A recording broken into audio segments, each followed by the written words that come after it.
Welcome, y'all. 11 Deep Dawgcast, week 6. Georgia got a win today. We'll get into it. We got some good guests. Let's go.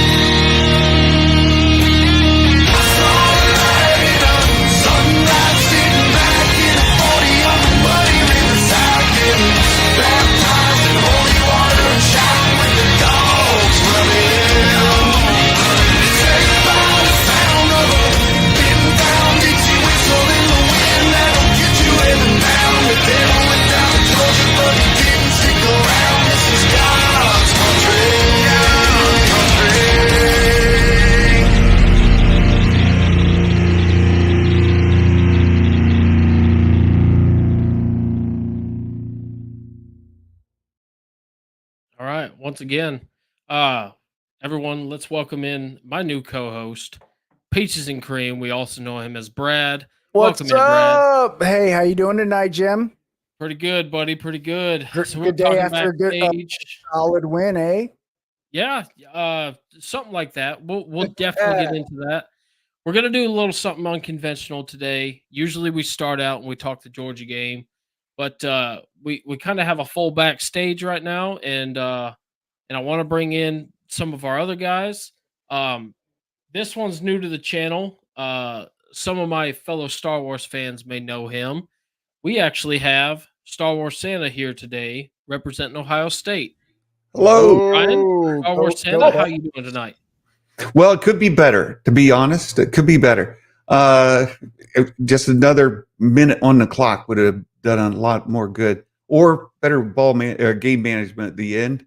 Use that timeout before you're down to 10 seconds. That would have been nice, but maybe would have given us a chance. But you wish you could have switched places with Tennessee in that overtime situation, eh? Yeah, and that's what I was going to say, 100%. So somebody who knows about getting the flip side of that in the final closing seconds and landing on the right side of that, we got Matt Tween, our local Tennessee resident here. Matt, how you doing tonight, brother? Pretty good. Just over here chugging a bottle of Mylanta.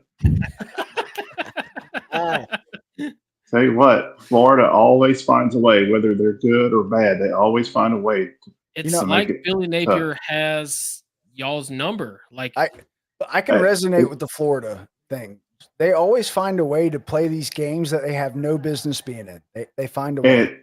Yeah, look at our rivalry in the last 30 years. That they've always done this. Just yep.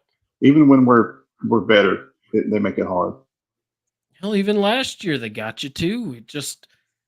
Y'all were on a heater last year too, and it usually the Florida game does this to you.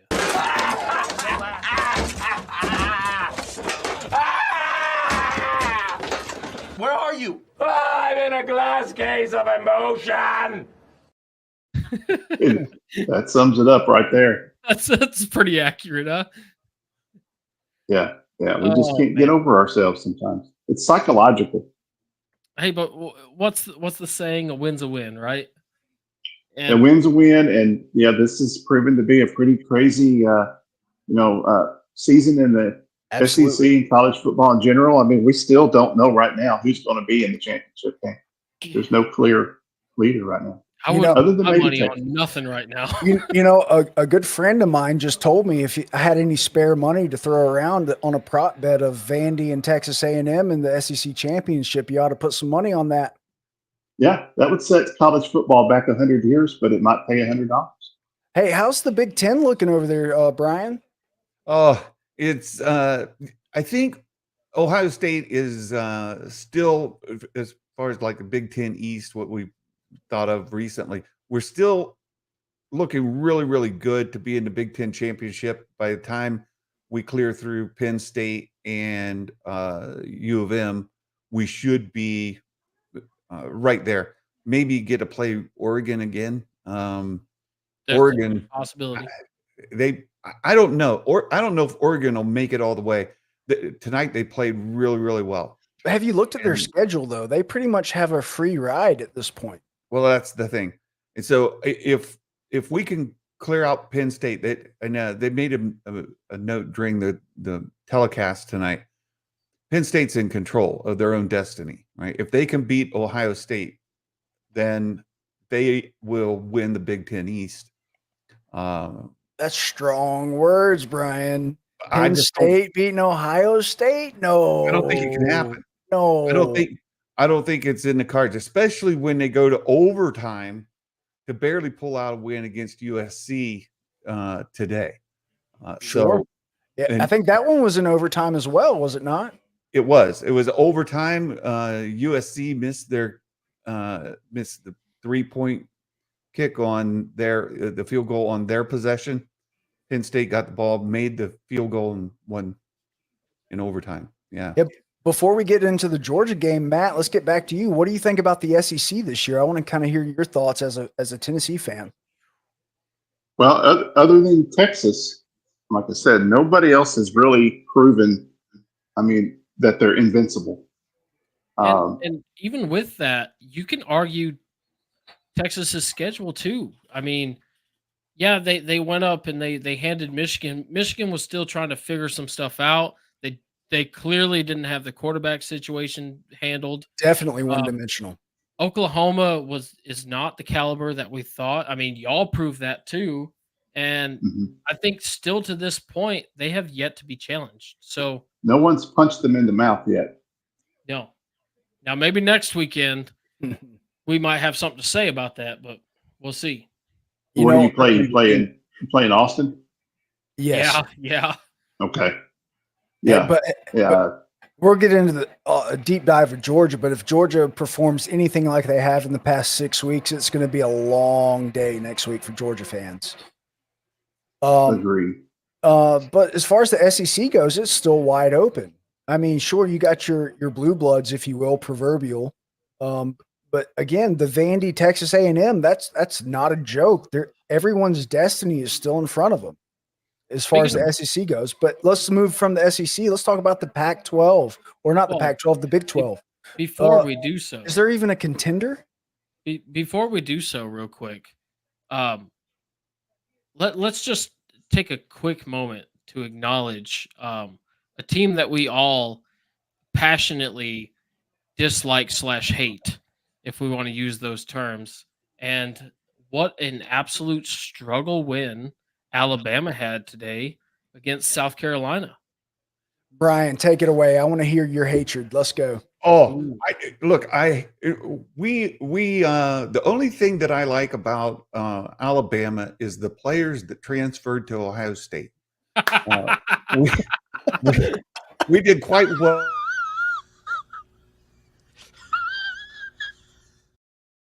We did quite well in the transfer portal. Thank you, Alabama. Other than that, they're not looking to be the killers that they've been in the past. And I'll say, I think they've exceeded my expectations for the season so far. They look better than I thought they were going to look, but they're not going to be in contention at the end of the day. They've got some things to work out there. And I think next week, Texas and Georgia is going to be the game for sure. And then, Texas has that powerhouse Vanderbilt the next week. I think Don't they play sleep on Vandy. I think they play at Vanderbilt as well. Am I mistaken on that? Yeah, let's double check that. Alabama. Alabama is a good team. Let's make no qualms about that. Jalen Milroe, an elite talent, elite quarterback. Brian Williams, I don't know if you guys heard. Okay, I know breaking news. He's only 17. He is something special. But their offense is boom or bust. If it's not clicking, it's nothing. They're going to stall out. Their defense seems to be weak. I haven't got there yet. Brian. Their offense.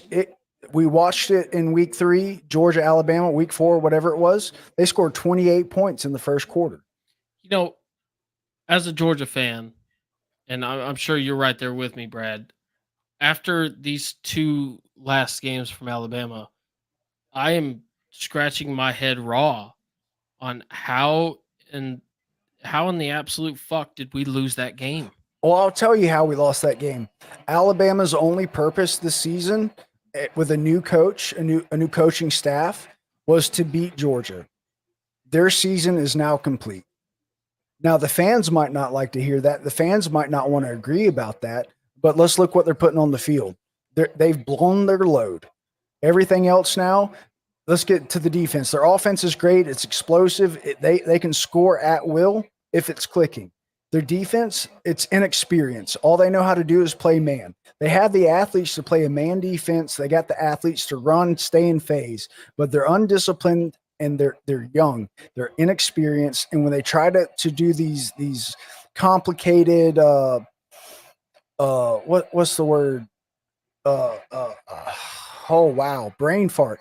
They give the look pre-snap, post-snap. They try to go to something different. They lose it. Right. And then they go back to the same thing. They play a cover one high man defense, and that's all they got. Sure, they might go into a cover four every once in a while, whatnot. They might have a couple of run blitzes. They got a couple of pass blitzes. Nothing fancy. It's a very simplistic on execution wise defense, and that is Alabama this year. I think I said it last week on this podcast that they're not the number one team. Yeah, they beat Georgia, but I would argue they're on the bottom of the top 10, 7, 8, 9 at best. Yeah, I'd say after the Georgia game, this has basically been the Alabama team. I was going to put him foot. That's pretty much been them now. I mean, they're just stuttering and bumbling. Right. Oh, we got an exclusive look at Matt. Well, Matt, as buddy. the rival, the true rival of Alabama, what are your feelings on them? And we got Mama Dog here too. Yeah, I think their fate runs through Jalen Milroe. I think they've honed him to what he is right now, and I think they're going to live and die by that. So a team that can control him, I don't care if they got 16-year-old phenomenal wide receivers out there. It doesn't matter. The recipe is to shut him down. I'm not scared by anybody else. No, you're absolutely right. He's ridiculously talented, and I thought Alabama or I thought Georgia would say and quiet the noise about the 17-year-old. But no, he is him, like the kids say nowadays. You know, he's Himothy, if you will. Yeah, Himothy. Yep, Himothy, and he's out there doing things. And but again, they have an explosive. I think they're still the number one team when it comes to 20 plus yard plays. But if they can't get the intermediate passing game, if they can't get the run game going without Milroe, I think Milroe is still their leading rusher. Like if they can't get the running backs involved, and if they can't get 5-yard passes, 6-yard passes involved in their game plan, it's boom or bust all day long. Yeah, that's been Alabama's identity, for the last 10 or 12 years. Is look at the running backs. They've just one after another put them in the NFL. You can go back to, was it Eddie Lacy and who else was been in there? Just name them off. Derrick Henry. This has been a lot. Ingram, exactly. Yeah. Najee Harris, because they never were known for quarterbacks, and now they are.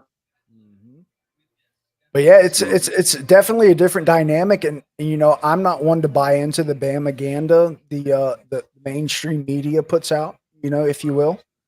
But they're not the best team in the SEC by any means. And back to how Georgia lost that game. Georgia is I don't want to say they're a young team, but there's a lot of talent missing that we're used to. You're talking about players like Kamari Lassiter, Javon Bullard, was one of the Adam Anderson, Roquan Smith, not Roquan, Nakobe Dean. These senior laden players that made plays, that's missing these days, and none of the experienced players have the leadership on both sides of the ball too. they've not been just defense. they've been on both sides. thrust into this position without any experience of leadership. So that's how Georgia lost that game. Now, Georgia played like a bunch of freaking buffoons in the first quarter, but as the game went on, at one point they had the lead, came back from that deficit, and was one play away from winning the game. So we can't really hate on Georgia too much for losing that game. And as years in the past have told us, losing a game early in the season, not the worst thing that can happen. It's forgivable, right? Like it's even Ohio State right now, right?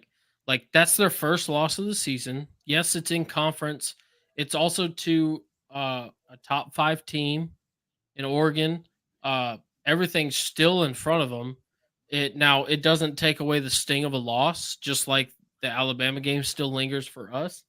But especially with the expanded playoffs this year, everything is still right in front of all of us. And we might get a rematch. They might get a rematch, meaning Ohio State and Oregon. Because really, Oregon's the only one in contention other than Ohio State that I see. You could argue Penn State, but I think they're fraudulent. I think they're the Mississippi. They're the Ole Miss. Whoa. We are leaving out Indiana. I know. Look, they are what undefeated. kind of world do we live in where Indiana is at the top of the Big Ten standings? And is that so? That is so. Oh yeah. Yeah. I say, hold up, wait a minute, something ain't right. Amen. Amen. And speaking of Indiana, back to what I posed earlier, the question about the Big 12. We got a 4-1 thriller going on between Kansas State and Colorado. Like, who's in contention out of the Big 12 for the playoffs? Big 12 is a giant question mark for me. I have no idea who takes it. It could be BYU. If I were to bet, it would either be BYU or K-State. And if K-State shits the bed on Colorado here, I don't know what to think. Anybody got anything on that? Because I'm about to wrap some stuff, and I'm not going to be popular after it. Look, Colorado is fun. Deion Sanders coaching out there is fun, but they're not ready for prime time yet. Prime time. They're doing their own version of prime time, right? Exactly. Prime time. He is bringing a ton of energy. He's bringing a ton of great eyes, stuff. casual. Hey, real weight. Yeah, the program is going the right way. He's a breath of fresh air for college football as a whole. Coaching is great. I don't see Colorado being right there for the playoffs. Sure. They're not going to make it. Well, I have to disagree with you, Brian. I think Colorado, though they may not be to the caliber we're used to in our fandom right here, I think Colorado is actually probably the best contender in the Big 12. I totally see a world with high probability that they get the 4th round seed or the 4th seed. Wrong. You're fake news. I completely disagree with that. Let's watch the ball. Let's watch the ball game right now. They are dominating lines of scrimmage. Wrong. You're fake news. Travis Hunter, the number 2 in the Heisman race, the dude is a baller. Shador, you can say what you want about Shador. Great quarterback, going to go in the 1st round. Okay. They might not win anything when they get to the postseason, but they're going to get there. That's all I got to say about that. BYU's got something else to say about it. I need Forrest Gump saying that's all I got. BY. Oh, did you guys watch Game Day today? Old BY Jew. I did not. Yeah. So the BYU is a Mormon school, but the quarterback's a devout Jew. Oh, and he made a play on words. Let's go BY Jew. Oh, is that what he said? Yeah. Got my heckles up. I was like, oh no, are we getting anti-Semitic over here? But no. So that's what he said. Yeah. And then what's the fella Boise State? Are they in a conference or are they still group of 5? Because they got that fella Ashton Genty. Brother is carrying. Not only is he carrying the rock for almost 2,000 yards, but dude is carrying his team. Dude is carrying his conference, whatever it may be. And wow, that is something to behold. Boise State. So right now, the standard to get in, They're in the no Mountain matter West. what conference you're in, is two losses. In the last 3 years, only 2 teams have made the top 12 in the CFB rankings that were 9-3. Everybody else is 10-2. So right now, as of now, and I'll start off with Tennessee being number 1 for me. Who is in a must-win situation every week? Ooh. Must-win situation every week. Are we talking from Right. here You cannot forward? drop a surprise loss to, let's say, a Vandy or Kentucky or somebody Wanna like narrow that. it Like, to, you the cannot top drop. 12? You have to make the playoffs. Do you want to So, narrow that Georgia- to the top 12? Like who's on the chopping block, basically? Yeah, Right. to get Right. into the playoffs, who's in a must-win? So Hmm. I argue everyone in the Big 12 except the Big 12 champion is in a must-win situation. That's an easy one. Clemson, must-win situation. Got to win every game here out. Got to beat Miami, must-win situation. Mhm. When it comes to SEC, I think Georgia and Tennessee, I think they both got one game they can lose. One more game they can lose. I think Alabama, if Just to they lose clarify, another, does Miami have a loss? no, they have been helped out. They got close in last week. multiple games. So I don't think they're in a. I'll push back on that one. I don't think they're in a must-win. I think they could drop one, strength of schedule. but 12-team playoff is the Right. count. I say 6 SEC teams get in over 2 ACC teams. Do you think there are going to Wrong. be? You're fake news. Think there are going to be some 9-3 SEC teams get in there then? How many 9-3 SEC teams are there going to be? 3? Because okay, 4? which ones? LSU, Missouri. Let's say Tennessee will be one. Vandy. Possibly. I'm not going to. Most years I would laugh at you, Jim, but not this year. No. Yeah, Vandy. South Carolina could be That's one. fair. That's fair. They've been stout again. Right. Taking a couple of the best teams in the league. Ole Miss. There's one right there. LSU and Ole Miss both. I don't think Ole Miss doesn't have but one game on their schedule. They might Who won lose. that game. Oh, it's still going. Oh, they're tied. That'd be Georgia, right? That'll be Georgia. That's the only one left on their schedule. They might. As of right now, Ole Miss and LSU are tied 23 up. Well, I take that back. There's second. 2 games on their schedule. They might lose. It could be the Egg Bowl. Yeah. Yeah. You never know. The Egg Bowl is just like the Iron Bowl or anything else, and just throw the record, throw their current record out the window. I still think if Alabama wins out, maybe one more loss. I don't think.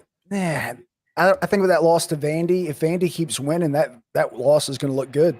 If for what it will be.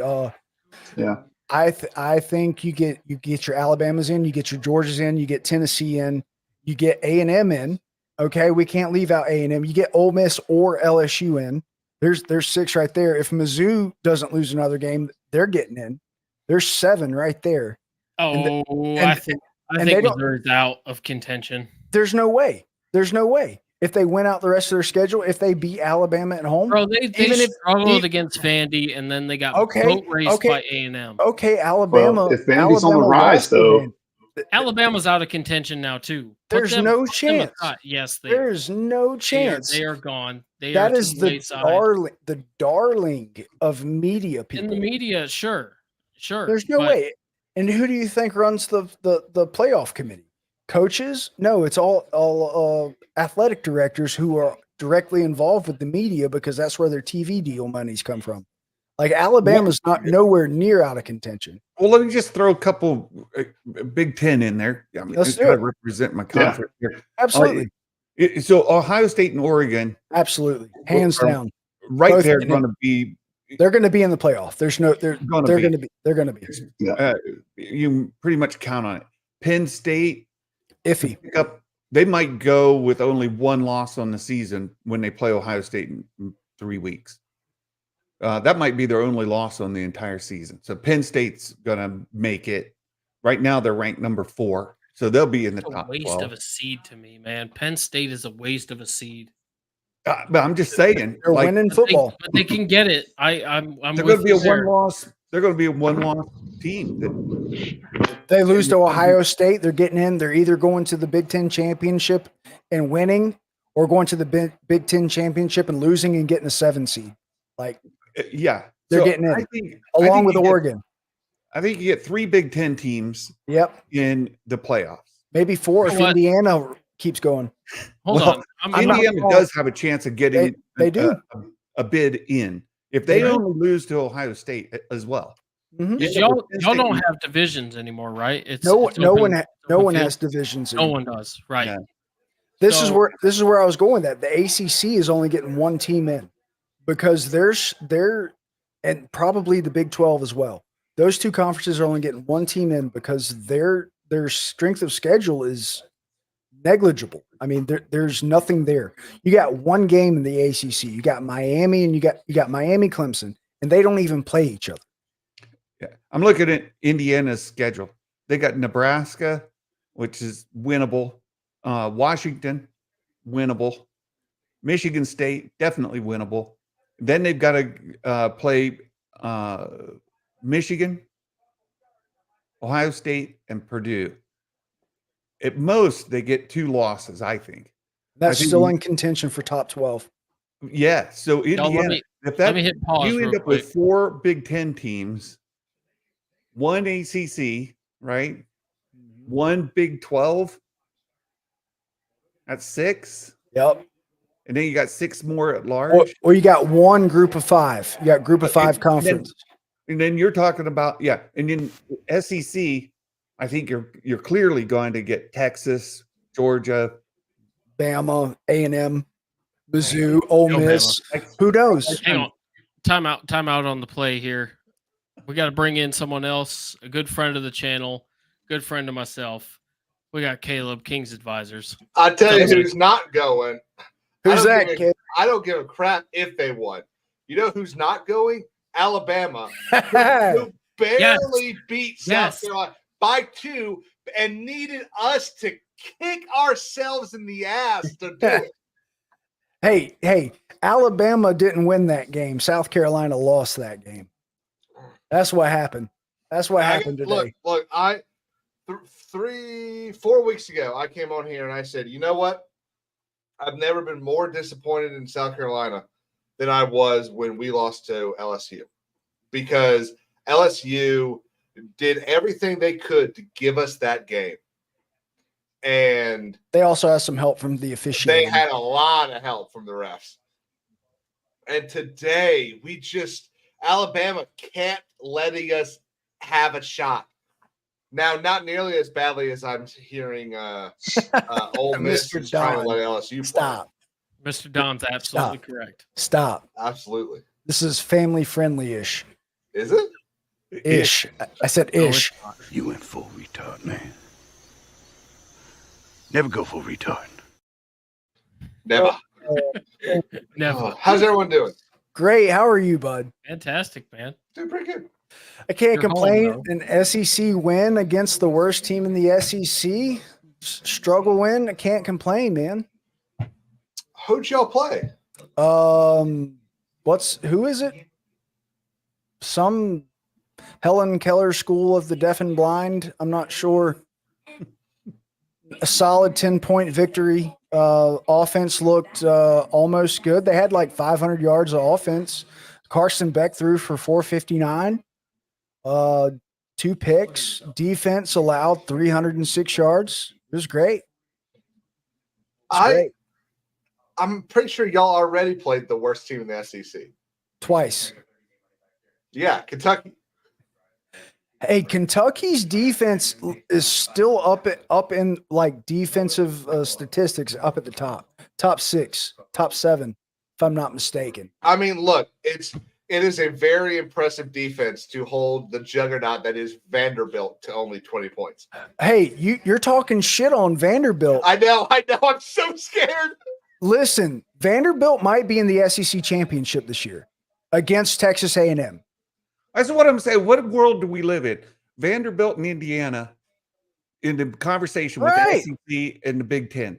And not to mention, what about the service academies? Think about Army too. They're still both undefeated, are they not? Speaking of old school football, yeah, rushed like what was it, 40-14? Yeah. Go Army. Navy was on their bye week. Yeah. Now again, it's UAB, but the service academies are not known for putting undefeated seasons. I think Navy's actually throwing the ball as well. Yeah, both. Look, if this whole instance land and air and if they're sea, smart, if the Commodore up there at West Point and the Admiral up there in Annapolis is smart, they are sitting there texting each other, going, "Okay, look, if it comes to it, we're going to win one of them, and then the other one's going to win the other one." Like, are they going to have to eliminate each other at the end of the season? So they will. If they go undefeated, they'll play each other in the AAC, and then the next week they play each other again in the Army Navy.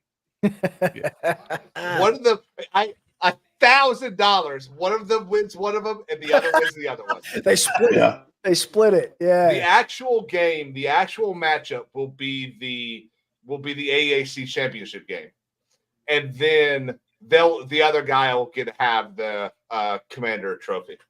But Brian poses a great question. What college football world are we in this year? Like, can anyone make any sense of it? Now, I was thinking about coming on the show tonight, and I've got to go here in just a little bit. It's way past Santa's bedtime. Oh, but no. The toys. The Big Ten expansion, supervises.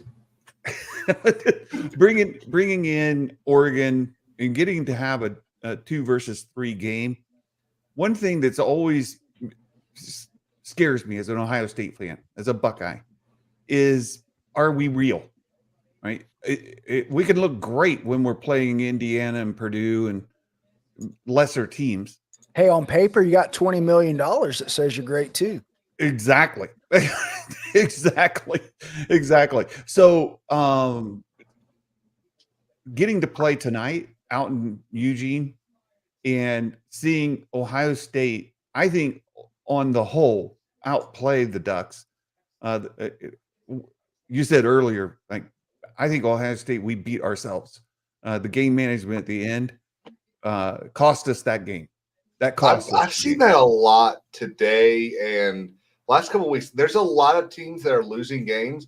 That they're not losing to the other team; they're losing to themselves. Yeah, they're just kicking themselves and not playing 60 minutes of football. Right. I look forward to a rematch in Indiana. Right. If we get to go to Indianapolis and play Oregon for the Big Ten championship, I feel very confident. Plus, playing Oregon gives me a sense now, and the game I saw tonight gives me a sense that Ohio State is who we think Ohio State is. We're not fake. And I feel much better about the upcoming game we're going to play at Penn State.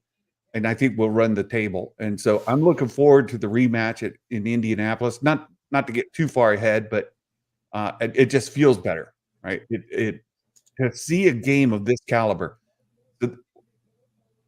My point is that the conference expansion has brought in some quality teams that we get to have quality games, and you're not going all the way to your conference championship playing nobody, and you show up in a bowl game and embarrass yourself because you haven't played anybody to really test. And one thing we've seen in the SEC for a long time, sitting up here in the Big Ten and watching the SEC, is it's a dogfight every week. Yeah, we beat the shit out of each other. You do. And you have, they're real games. It's not like it's not Northwestern. Yeah. Now, to be fair, Iowa State. Hey, that's a tough team. Okay, tough team. Yeah. Tough team. Look, there's been some years where the SEC, there's been allegations of teams getting pancake seasons, right? Like just sure, yeah. Absolutely. Easy. But here of late, the SEC is you build your muscle playing against strength. Right? Iron sharpens iron. You also get injured. Well, yeah, but when you're not playing against strength, you get through this season. You haven't built any toughness. You haven't built that the muscle to stand up against a team that's going to come and knock you. You haven't been rallied to a championship level. That's right. And what I like is we played this game tonight out in Oregon. We got a bye week next week, and then we get an easier Big Ten match the following week before we go to Penn State. So we should be healthy going in there, and then the rest of the season playing Indiana and U of M at home. You know, I'll give Ohio State kudos. I don't think there's many negatives you can take away from tonight's performance. Sure, you lost the turnover battle. The big plays. That's right? it. Those big plays. Even with the big plays, if you don't lose the turnover battle, that game's yours all day long. And it was still a 1-point game. So in the game management at the end, we win. We were in field goal range with just under a minute. We could have picked up another 5, 10, 15 yards and made that field goal easy and to win that game. Speaking of, we all know about Ohio State missing a field goal, huh? Yeah. Well, I know. But we get a pass interference back 15 yards and then mismanage the clock. So you got 10 seconds left and you got 40 yards to try to clear. Right. And it was bad. Right. Yeah. So, I feel very good about going into the playoffs, having played a real team. I'm all for the conference expansion. And now what we have to settle out are some of these other teams that you guys have been having a good conversation. Like, what do you do with the Big 12 that has nobody? Right? No pulse.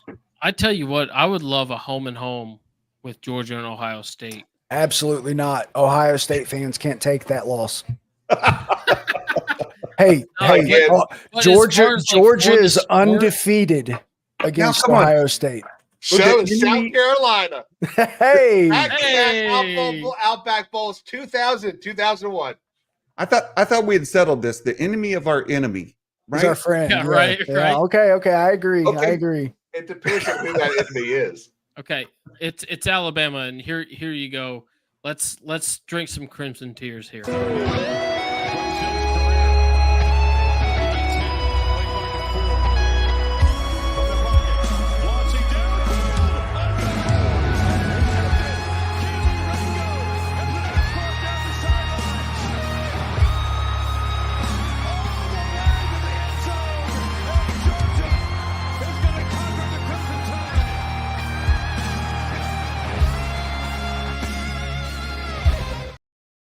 Oh, man. I only wish you had Zeke Elliott running down their throat right after that.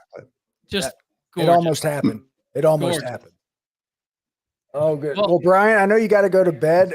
I do want to wish for something for Christmas. I would like a national championship this year for the University of Georgia. So second that. I would like been a good boy.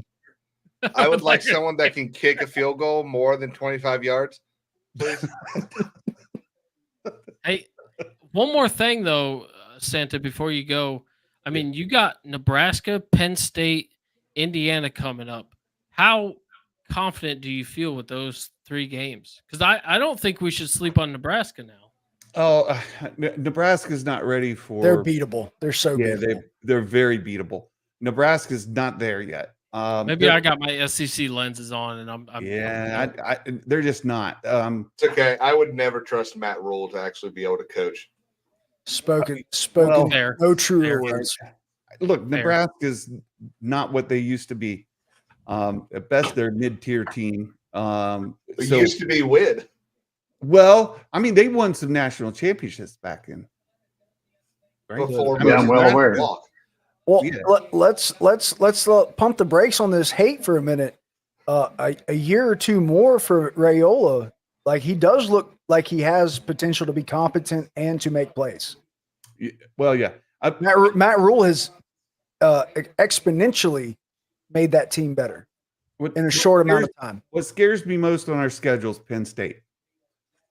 Playing in Happy Valley. It'll probably be a whiteout. It's going to be a whiteout. It's going to be the big night game, but it probably is. It's going to be, and Oh no, it's CBS dangerous. 3:30. Yeah, unless CBS claims it. Have Yeah, they There's your problem, Brian. There's- Is Ohio State doesn't know how to play when the sun goes down.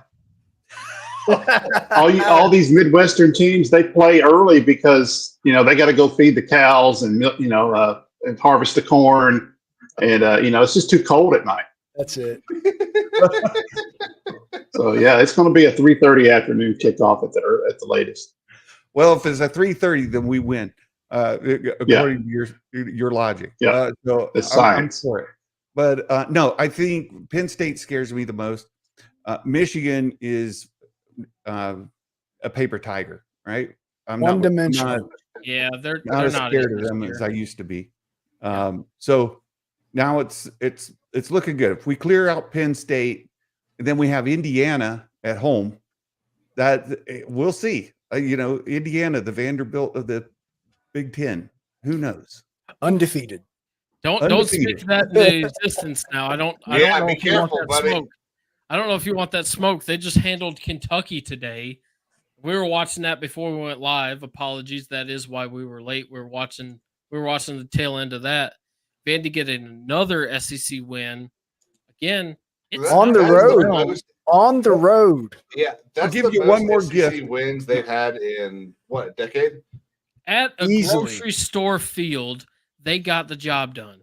My parting gift for the night is Santa will be rooting for Georgia to beat Texas so that we knock off another undefeated SEC team. I second that. I appreciates that. So there you go. You guys, thanks for having me on tonight. We'll meet again. Hello. Hey, Hello. Hey, Brian, it was nice to have you.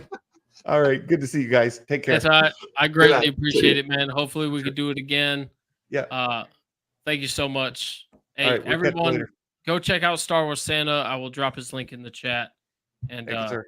have a good night, Brian. All right. Take care. Bye-bye. See you, Bubba. Yeah.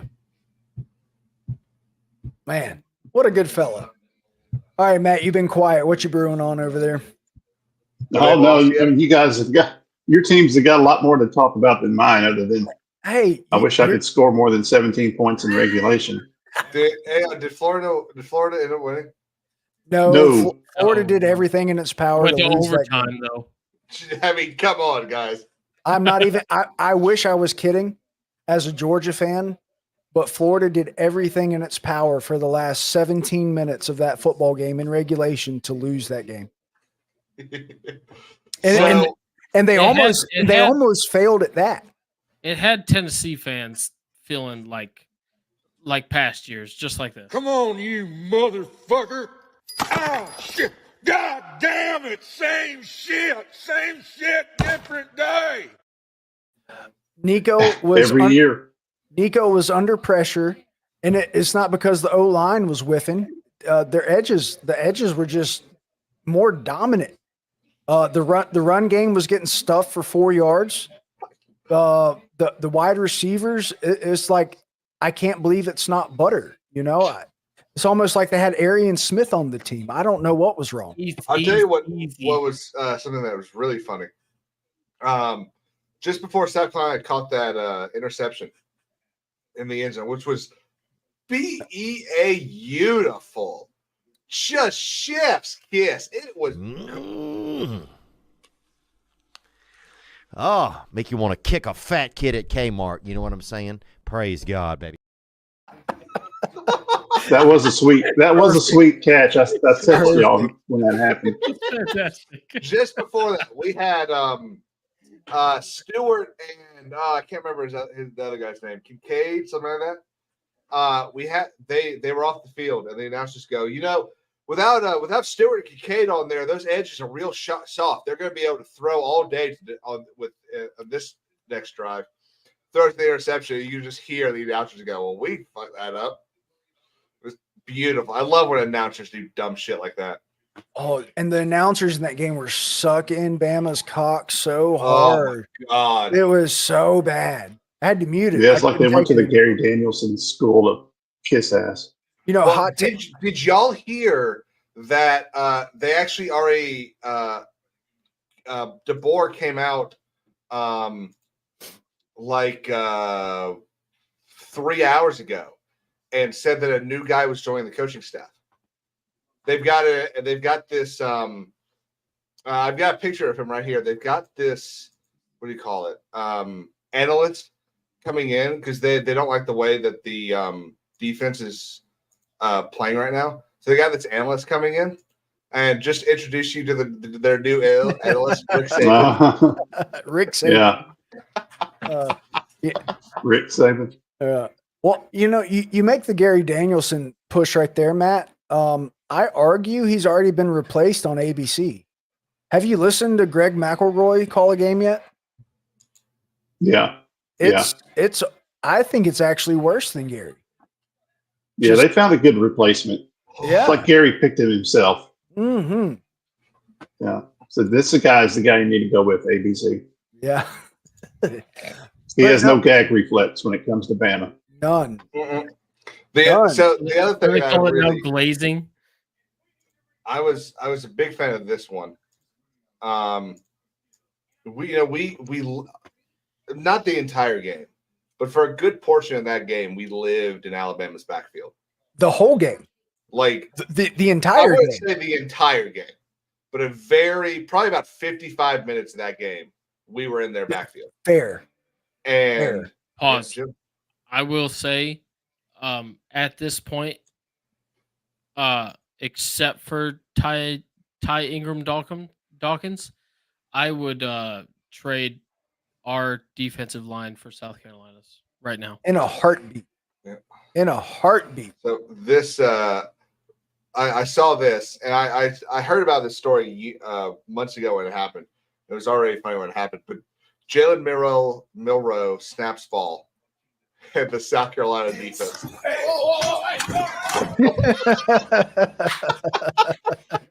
That's good. That's good. That's all.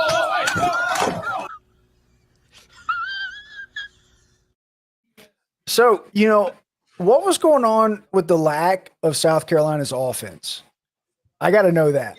I don't know. I don't know if it's Loggins thinking, okay, I don't know if he's overthinking. I don't know if Beamer's overthinking. I think Beamer's got a couple problems. He's young, he's new, youngish and newish. You would think fourth season you figured it out by now. But it's the first time that every single person, I think every single person on that team is a Beamer recruit. And I think he's just still new. He hasn't really figured out what his role in the coaching staff is, because you've got a lot of coaching staffs whose head coaches do other coaching jobs. And as far as I can tell, he only is the head coach. I think he does stuff with like the tight ends sometimes, like he did at Oklahoma, but he doesn't.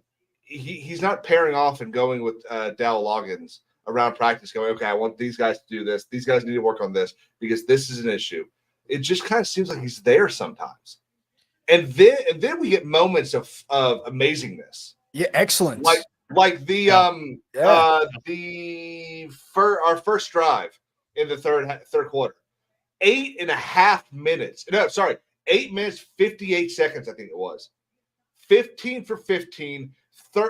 6 and 6 on third down. Do you know how it is one of the greatest drives in South Carolina football history? That's a good one, but Steve Spurrier would be jealous of that drive. Unfortunately, your that's the game, and that's the game plan against Alabama. Just keep the ball away from them. Sustain your drive.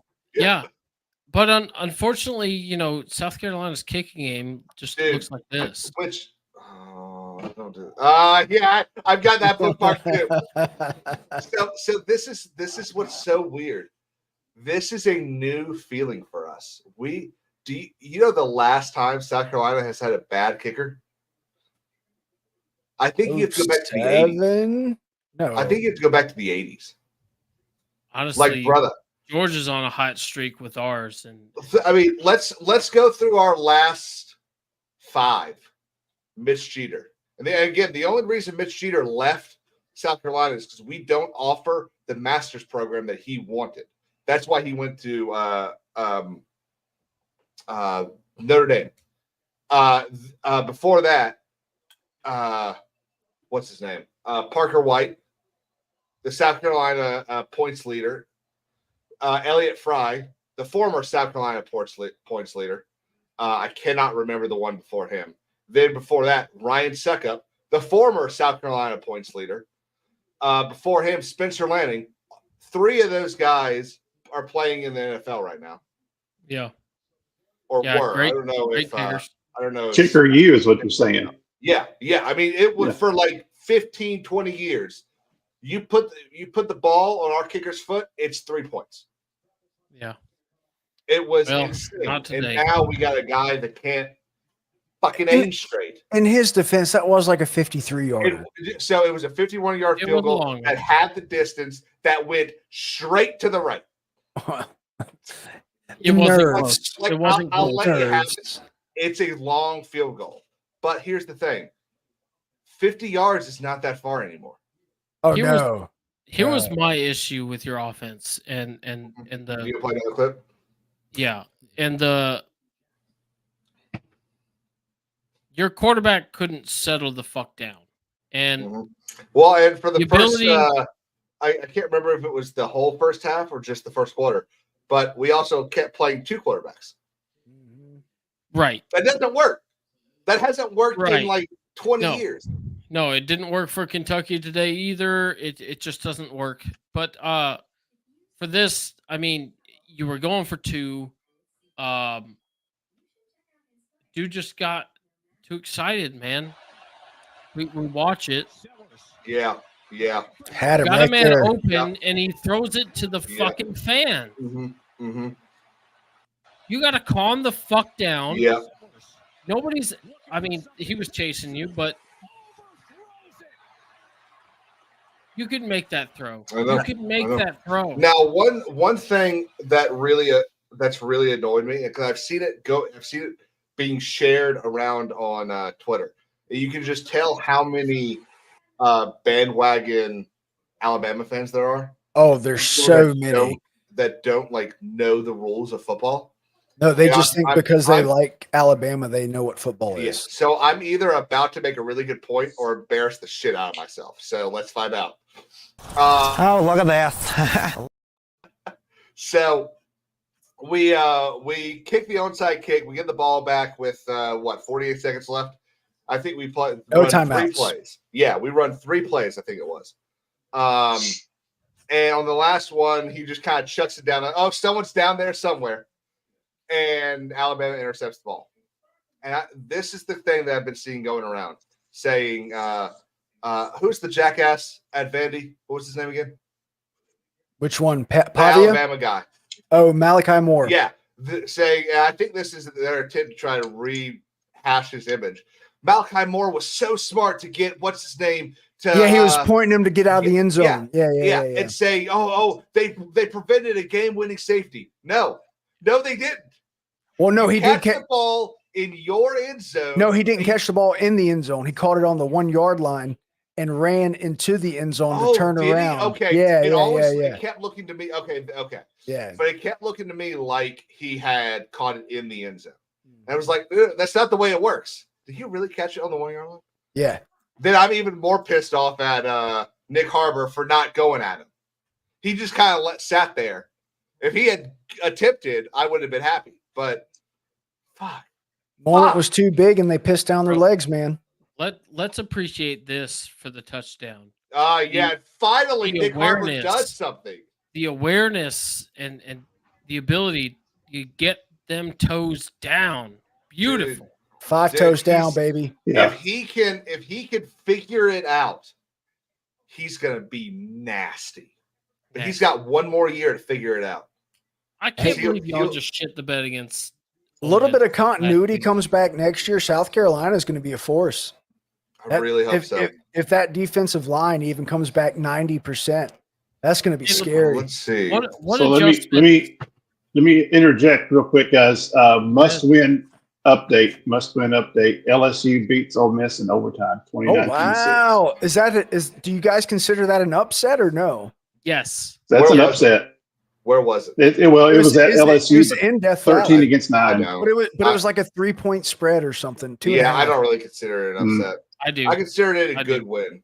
Well, I'm not even trying to say good win. I consider it a game they were supposed to win. So yeah, now So dog, I hate to say it, but I'm probably going for you guys to knock Ole Miss out because I can't stand Lane Kiffin.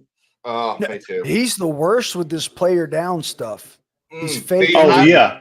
Hey, the mustard game. We've talked about it. Yeah. The mustard game in Knoxville. The only person that is worse is that balding freak in the other Columbia. Mm. Oh, drink a fifth. Eli drink a fifth. Yeah. Fuck He's a clown. So He's a joke. Shit, I didn't know where that came from. I got some business he can stand on. Can we acknowledge, Matt, that your team did that today as well? Oh, hey, look, I agree. I hate it whenever we do it. I hate it when everybody else does it. It needs the SEC or the NCAA needs to crack down and find a significant penalty for that.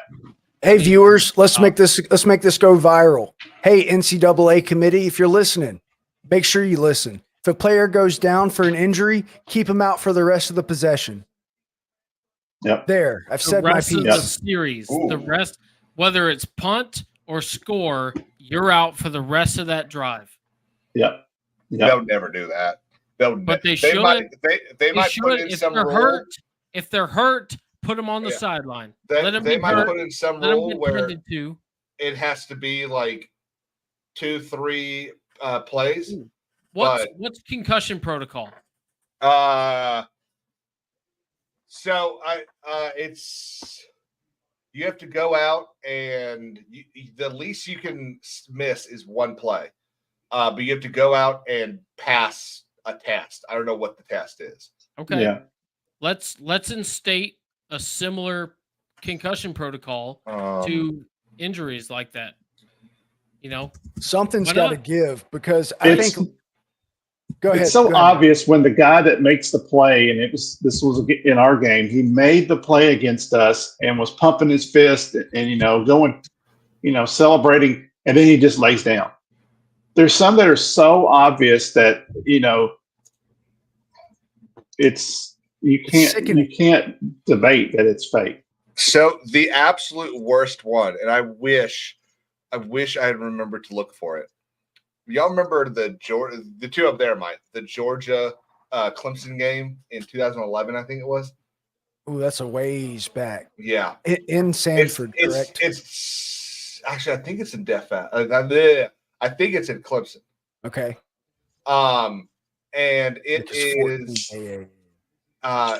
Georgia wins. I'm relatively positive Georgia won, and I can't remember if it was Georgia or Clemson. I think it was Clemson because I remember it more. They're sitting there. Everyone's kind of sitting there, and this Clemson player just is that more egregious than what Ole Miss did when dudes are literally they're pointing at him. I think it was. They're pointing at him, and then he's like, "Oh, yeah, it's your turn to go down." It was a LeBron James. Yeah, like It was ridiculous. I'm trying to find the one with Mississippi State today. And then Buddy got up and trotted off the field. No, I think he actually stayed in the game because this was still before college football had like CTE shit. It's crazy. Something's got to give with it, and I don't like. I'm with you, Matt. I don't like Lane Kiffin. I hope he goes to Florida and just destroys that program as well. But I think he's trying to do it to exploit the system. I truly do. That's the only explanation for it. Because I think he's been one of the have any honor. He doesn't have any honor. I think he's been one of the biggest proponents about calling it out. Years before this, his teams have never done that. Well, I can't say never, but this year it's egregious. Yeah. It's egregious. So I was at work this week, unfortunately. And one of the other attorneys in the office and I were talking about just like who if we were going to fire Beamer, who would we get? And he said, we had an opportunity to get Lane Kiffin. It was like, he's kind of an asshole. I don't think I want Lane Kiffin. And yeah, it's just he's not a. I don't understand how Ole Miss fans can be happy that he's the face of their program. Sure. I Like- mean, he has. I don't know what he's going to do after this season because Yeah. he's losing like 70 some odd % of his team, but Yeah. he has made them almost relevant. So they So, keep them like this is the thing. South Carolina could lose every game this year. And there isn't a single South Carolina fan out there that's going to say, we don't like Shane Beamer. No, he's a very likable. He is one of the takes his best shoes off, people. throws them up on the desk, goes on Yeah. scavenger hunts. Like, bro, he's one of the puts sunglasses on and beats the Yeah. shit out of Smart. Not Yeah. Smart. I would say Kirby Smart. Kentucky coach. Mark Stoops. Yeah. It's the S got me. Yeah. I love beating Kentucky. I absolutely love it. I miss doing it. You know, we had a run of like 13 years in a row. that's Well, you awesome. Do it. beat the shit out of them this year. Yeah. I'll tell y'all what. Did we see this today? Watch this real Oh quick. yeah, I actually got that pulled up. I was going to bring that up when we got into Georgia.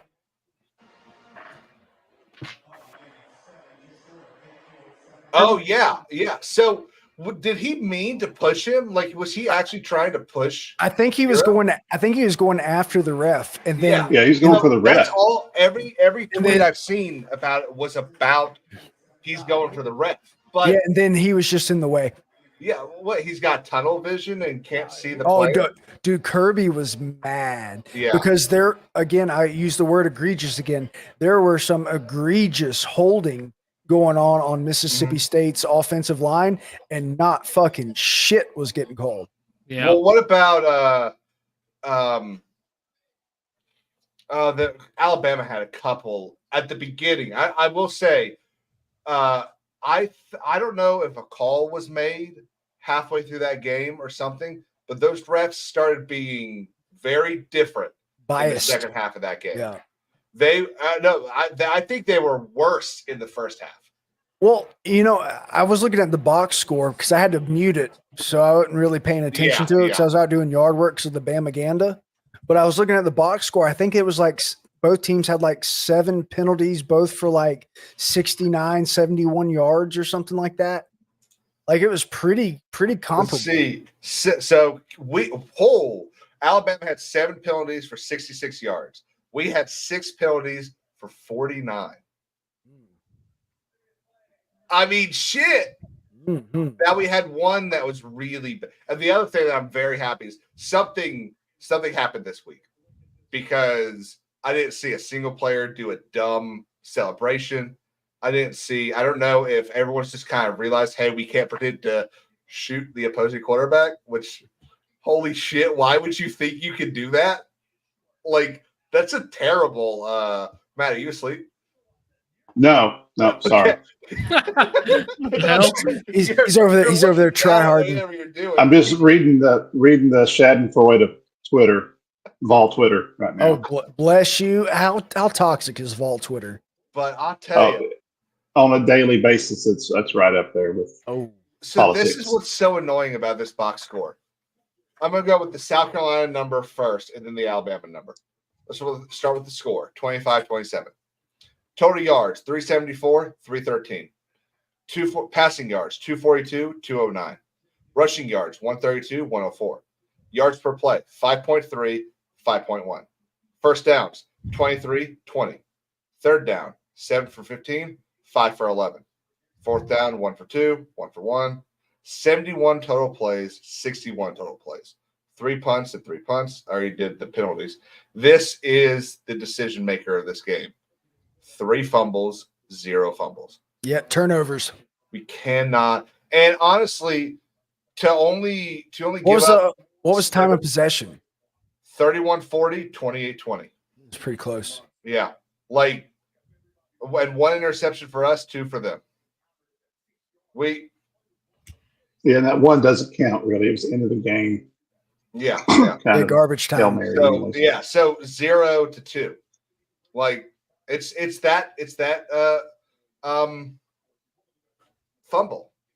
That fumble just it cost us the game. And It was nowhere near as bad as Cam Newton's fumble against the Broncos in 2015. He made all the effort to get to it. He shouldn't have fumbled that play. Both the guys know what that play is. No one should have been in anyone's way. He was totally ready, and he shouldn't have fumbled it. But at least he had the wherewithal to go, oh my God, I need to get on it. The Alabama guy just got there quicker. Yep, paying attention to ball. But also, it's still 5th game as a starter in Bryant-Denny Stadium. On the road, that your team did well. South Carolina did well. Yeah, I would have loved to be the first team to beat Alabama on Nick Saban Field. It would have been beautiful. But I don't walk out of this game angry or upset. Yeah. I walk out just shit. It's time that would have been awesome. It's time to get a little bit better. Let's get incrementally better. Yeah. That much. And I mean, there's 2 people that need to really step up. Nick Harbor needs to step up and become wide receiver 1. It's ridiculous that he's 6'5", 6'6".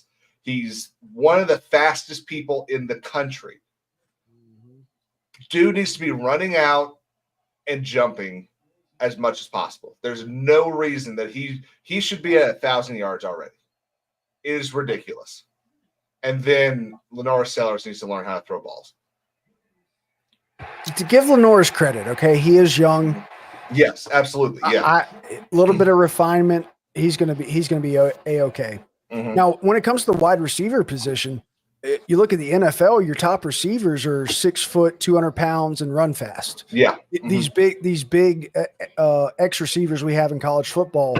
Yeah, I truly believe conceptually they're irrelevant.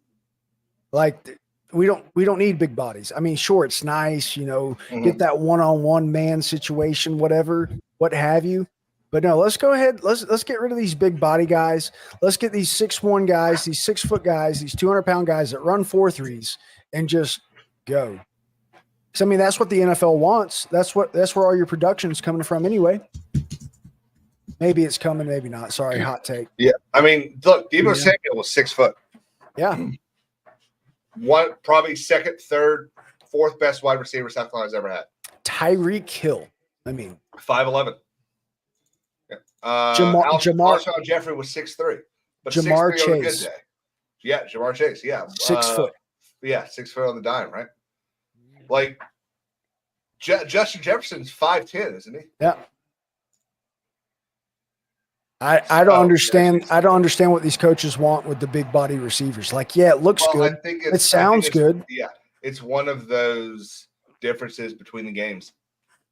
No, but then you look at Terrell Owens. How tall was Terrell Owens? 6'2", 6'3". How long ago was that, though? Randy Moss, Calvin Johnson. Shit, I mean, he's just talking about going back to some. Yeah, that's 20 years ago. We're talking about today. I know, but still, I mean, there's still room for those guys. 6'3", yeah. Well, look, those guys. You're not wrong. That's not wrong. One of their best roles, and it's honestly what Harbor should be doing, is stick him in the slot and let him run those slant routes. That dude is taller than most of the people that are going to be covering him. Let him just go 5 yards out, 4 yards to the flag, and jump. Treat him like most NFL teams treat their tight ends. Treat him like the tallest person on the field because he is. Yeah. Now, as Georgia fans, with me and Brad, those two up there, and we're talking about wide receiver. Don't get me started. Don't get me started, Jim. To bring up what the hell with Kobe Young. Well, I'm not going to get into this because we don't know any of the details other than what was all reported. Alleged, right? But he is suspended indefinitely at this time. Things happen like that for a reason, and it's because you have cultural problems. I'll be the first to say it. There is a culture problem at Georgia for some reason. But Georgia's had a culture problem for 20 years. There are problems that. It's off-field stuff. It's all it is, and it's not like Georgia's going out recruiting these terrible people. but it's like when they get to Clark County, Athens, They're recruiting it's- people that turn out to be terrible. right? And I don't know. But also, I I mean, will. you can point to I will Adam say, Anderson a couple years ago. I mean, and he came God. back. He came back in all that stuff. Came back. who was all the innocent. wide receiver that was dealing with issues, and then he went to Louisville. Oh my goodness! If you hadn't have Starts with a said something, G. if you hadn't have said nothing out, he's in the XFL now. Goodness gracious. Anyway, Yeah. I think a lot of this has to do with Problem. with money. These women, 100%. Absolutely. these women saying, "Oh my God, he touched me." There was emotional abuse. Like, oh my God, yeah. I'm trying to get some of this money. This dude has There's an element of this that. this dude has a $900,000 a year NIL deal plus endorsements. I need some of that for my baby. Okay. You know, I So, hate to be that way, but I'm going to ask a question. that is though, in fact a factor. and I'm going to try to word this incredibly carefully. Very well. Hang on, before you do. The opinions discussed here today do not accurately depict the true thoughts and beliefs of Star Wars Talk or the invited guests. The statements spoken do not constitute any jurisdictional relationship between the viewer and Star Wars Talk. All opinions are spoken under the protection of the First Amendment and protected by constitutional law and Supreme Court precedents. By viewing said content, you agree to hold Star Wars Talk and all guests innocent of any lawsuits and indemnify them from any suits or damages that may arise from any content. You also agree to acknowledge that any lawsuit you do bring shall be under the rules and laws of the Republic of Djibouti. Primary jurisdiction shall fall under the Commonwealth of Botswana. All rights reserved. Nice. Djibouti. I love that. I love that so much. Love Two that. random ass countries. So you see that a lot with Georgia. And I might be off by a couple $100,000 here. The largest NIL deal is out of Texas with Arch Manning. That's fair. Why don't we see it there?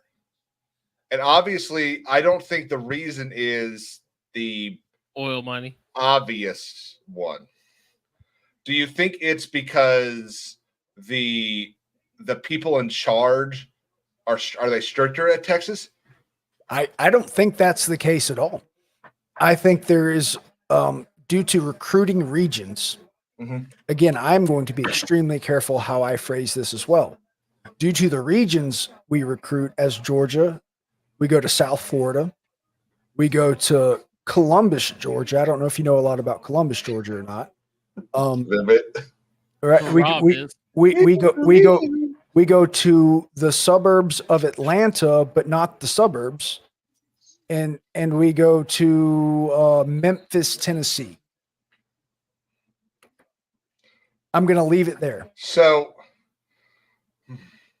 No, God! No, God, please, no! No! No! No! this might be a conversation to have off stream. So let's just move Well, on. all I know is Georgia's undefeated in the quarter mile. Too soon, sir. Too soon. But Go fuck yourself, San Diego. until that young whippersnapper out of South California shows up and beats him in a quarter mile. I will say this about Georgia's wide receivers. If Matt Landers incarnate doesn't get off the field soon, I am going to have an aneurysm. I can't tell you how many explosive fucking plays this motherfucking number 11 has dropped that if they're just made, and I'm talking in the breadbasket, dude puts his hands on the ball like it's a penis, like just fucking grabs it and then drops it.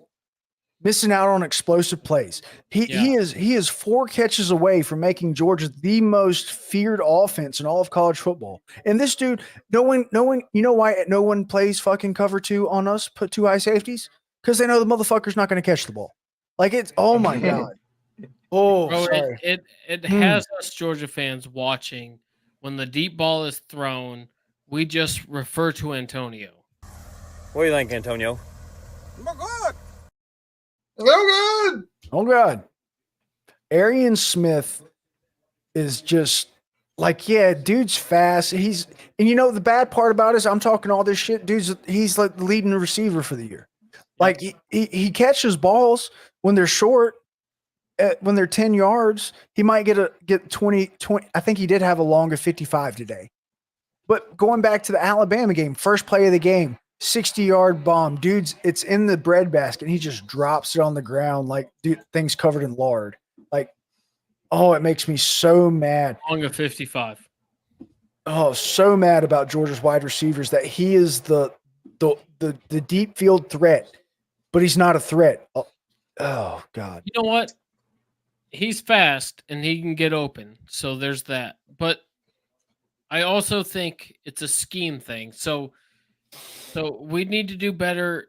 I honestly, I think Humphreys can explode if we put him out there more.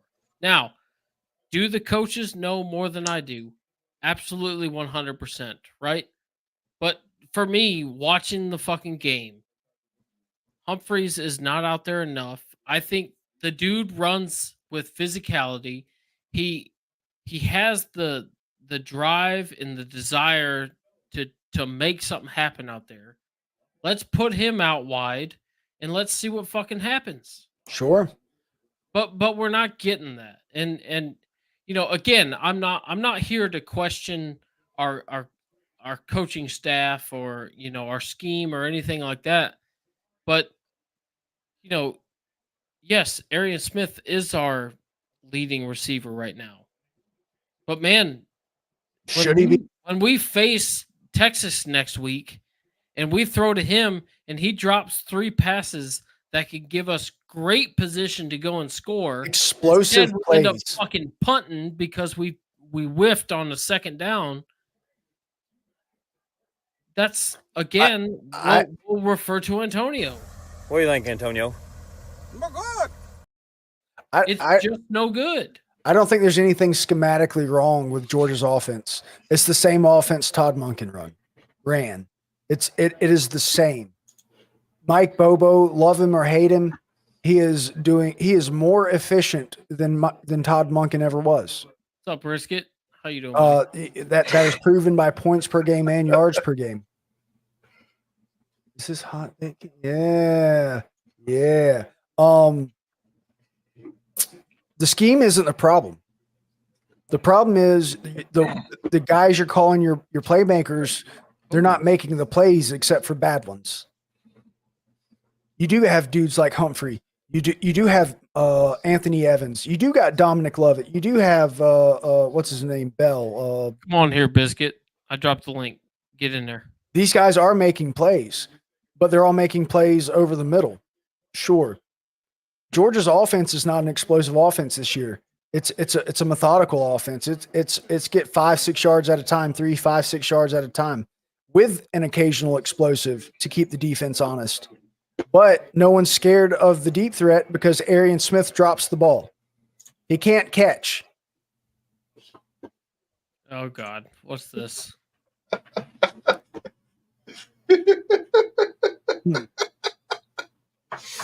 Oh, it's so true. How are you still alive? But we're talking about offense. Like, offense is the problem. I don't think that's the case at all this year. I think Georgia's defense, specifically the interior of the defensive line, is suspect as hell. 306 yards today. 306. I'm not sure what the run numbers look like, but it wasn't good. Wasn't good. Also, Georgia's kryptonite's a mobile quarterback. Mississippi State, which is arguably the worst team in the SEC. Well, I'll tell you Actually, I don't even say arguably. Honestly, I think they're just the worst. It's weird, for me at least, to see Georgia without a run game. See, I have to get on to Jim about this. Georgia has a run game. Oh, no. Please do your thing, and I'll rebut. Go ahead. Georgia has a run game. Oh, wait. Georgia's running backs are special. They might be special ed, but they are special too. Okay, There's a reason they have the helmets on the bus, so they don't ETN is consistently making 2 and 3 people miss to get positive yards. Now, the offensive line is another conversation entirely. I disagree with that. But also Georgia is playing against loaded boxes because they don't respect the deep game. Because Arian Smith can't fucking catch. And I'm sorry. You brought up earlier, and I'm you going to just get the did film. now. I'm going to get the that film. The ETN, please, if you have clips, bring them up. I don't They're have going to them. be hard to find. I'll have to I get assure them. you. But the him making people miss, bro. I watched today multiple times when the first man touched him, didn't even wrap him up, touched him. He went down. Where did they And I'm touch him talking at? specifically, His Trevor. special no-no zone. No. Like where in reference to the line of scrimmage did they touch him? Like the guy, the offensive line should not touch Doesn't him. matter. The first man to him puts him down. I've seen that. Now, there was one play in particular that I did see, and I will grant you this, but I saw this one time in this game where the guy was on the ground and was like wiping his cleats for him, right? And he ran through 3 tackles, right? But they were, again, to me, they appeared to be already on the ground. Their ankles were broke, and I mean, Who broke them? you can't deny that he is our lead rusher now. But for me, I'm not enthusiastic about this run that we have. I was super hyped this year on our rushing attack. I thought we were going to be world eaters, and the simple fact is we are not. Georgia under Kirby Smart is known for our defense in our run game. That's not coming to light right now. Teams know it. Teams know the run isn't a threat. That's why pressure is getting through. That's why so many tackles for loss happens against us. That's why our biggest fucking rush of the year is 55 yards. I think you're making a comparison in the run game to explosive runs. And as I've mentioned, this offense is not explosive. It's just not. This is a methodical offense. But our identity under Kirby is a run the ball first. Explosive run game, and that is not the case. Now, if we dink and dunk and we score on every possession, that's all fine. But unfortunately, we don't. We don't score on every possession. What is the run pass ratio right now for the University of Georgia? Well, today you got no. Let's go all season because you're talking holistically here. Okay. What's the ratio? Let me see. Because I'm pretty sure it's going to be pretty balanced, actually more on the pass side because this is the offense Monken installed 3 years ago. So trying to find the exact numbers that I want to give you, I don't know. But as far as the year, average passing yards versus rushing, not yards. I just want to know plays. All right, I've got a number for you.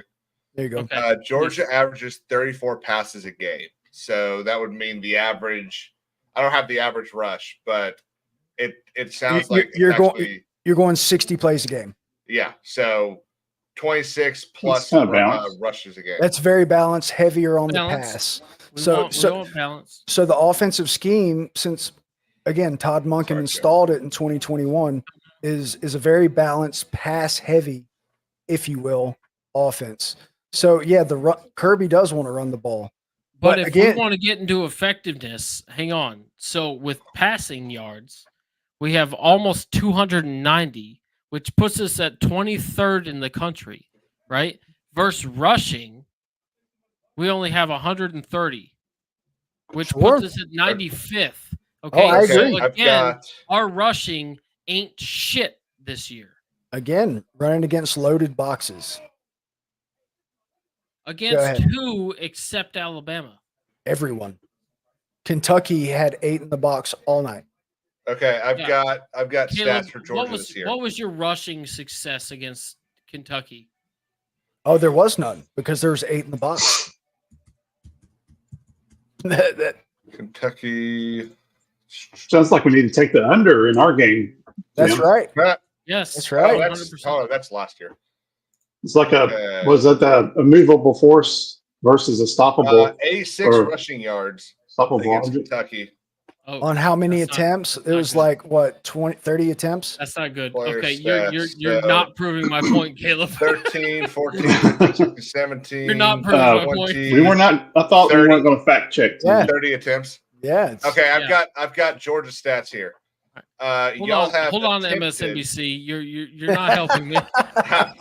Y'all have attempted No fact checking. 173 rushes, and y'all have attempted average per game 221 passes. Yeah, very pass heavy offense. I think overall, 95th in the country is not where we want to be, though. Oh, I agree. It's because our leading wide receiver can't catch a fucking ball past 30 yards. I'm talking rushing, not passing. No one respects I'm the pass talking game, so they load the box.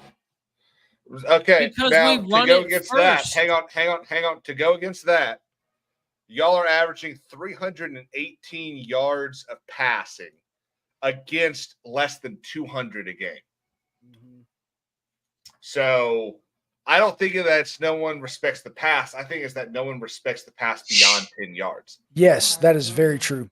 Because we do a lot of screens behind the line of scrimmage your that go average- absolutely nowhere. Your average per attempt is 8.63 yards against 7.12. Mhm. So you actually, yes, I Very was actually about to read balanced. that wrong, but yeah. Balanced. Yep. Damn, do we have one of these? This is kind of a cool Bro, little. I'm worried about it though. It's 'cause not I explosive. don't- It's not the teams of yesteryear. no, Like, yeah, sure, not. we're still in the glory days of Georgia football, yes, but this year's team is not explosive. It's just not. yes. And that's my point. Like, you're complaining about the run game. I'm complaining about the offensive line and wide receivers. It's the same problem, different recipe. I mean, it's just not explosive. It's a methodical offense. We're a But time my we're a point time of and possession. My caveat to that though is Hey, I want to hear that real for, quick. for what you're talking about. What opens that up I got is the stats. respect of the run game, and we don't hold that right now. Again, you can't. It's hard to run the ball against 8 in the box. Because they're going to play single high safety. The Because only Arian Smith serious can't team catch the that ball. we've played is Alabama. It doesn't matter about serious team. It's about schematics. And when a team puts 8 people in the fucking box, you're not going to run effectively. You're just not. But then you got players like ETN who average what, Well, then it's 5.2 on yards a coaching, carry. It's on Beck to make audibles. Like our team is not up to snuff. Is the problem? I mean, I agree, but they're In the not. run game specifically, They're not because terrible. under Kirby Smart, we are known to run the ball, and we are not doing that effectively. And as much as you want to, you know, What is effectively? Let's get that defined. Oh, okay, we can do that. Give me a year. 2017. yeah. Oh, good. I can go to 2016. So Okay. 2017. This is Rick's last year. 2016 is Kirby Smart's first year. Okay, so these are all Kirby Smart years. Yeah, these are all Kirby Smart Okay, years. they're loading. Thank you for being here, Faith.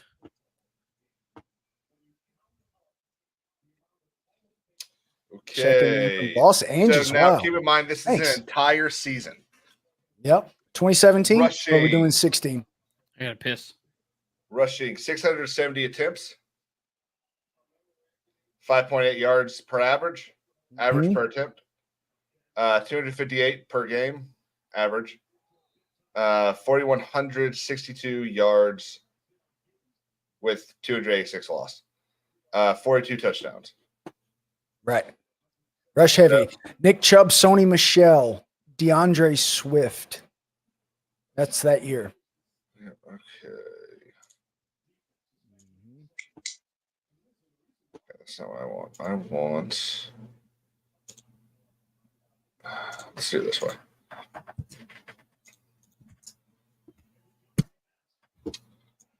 Screen.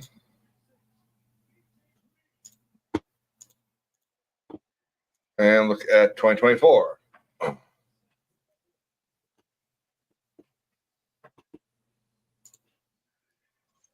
They are loading. 1 second.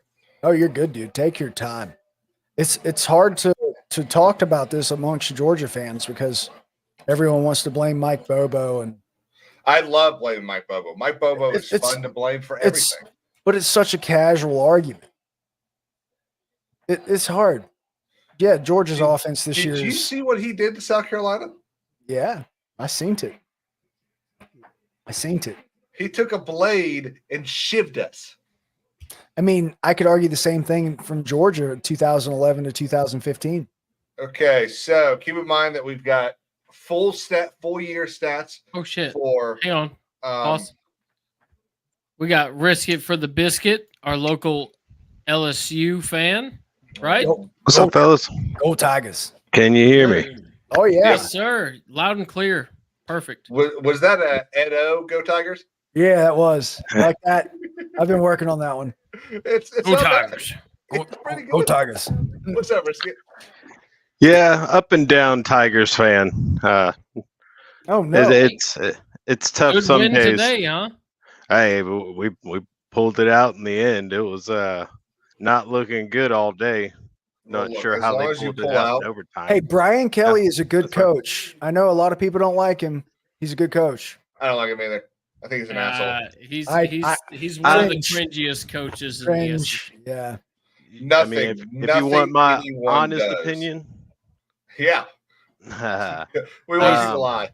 I didn't like him the minute they signed him on to LSU.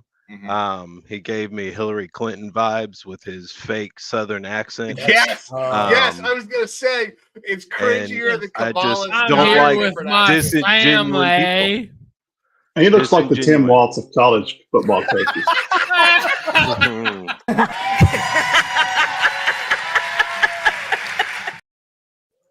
Well said. Oh, Dab it. Oh, that was good. That was good. Dab it, Matt. Well God, done. it's disgusting. So Did y'all see him trying to load a shotgun today? No. Yeah, that Oh was my- embarrassing. Oh, Wasn't Hold he up. like a command Hold up, sergeant Jamie. major or something like that? Hold it up. Yeah. Jamie. Yeah, but you Okay. can't load a freaking shotgun. Risk It, nice to have you, man. I've seen you around the chat. I've seen you in Caleb's chat for a while. Yeah, this will I actually didn't be know you were an LSU fan, man. How my first how live. deep does that go for you? I mean, I went to school there. Oh, shit. all right. got some alum. Let's My- go. my- Yeah. Freshman year, we won the national championship of 2007, 2008. So had quite the freshman year There and you go. introduction into college. Back when Nick Saban was there, huh? No, it was Les Miles. It Mm. was right after Saban left. Yeah, Sorry. for Miami, So- right? So he Ignore my won. retardation, It was not- when Look, here's the thing. Fine. Listen, I'm gonna be honest with you. I'm kind of retarded. Les Miles won with Nick Saban's team.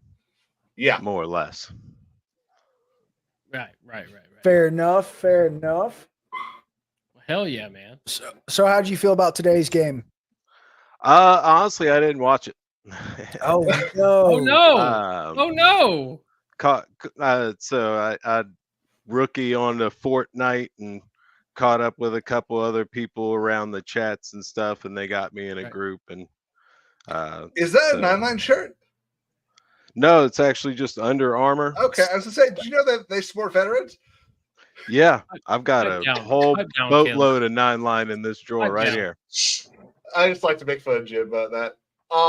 So this is him trying to shoot a shotgun. All right. Or load a shotgun, I should say. Let's see it. Give me full screen. There you go. That's my theory, and it never fits quite right. Never fits quite right. It's not quite right. How do you get it back? Yeah, never fits quite right for me either. A400.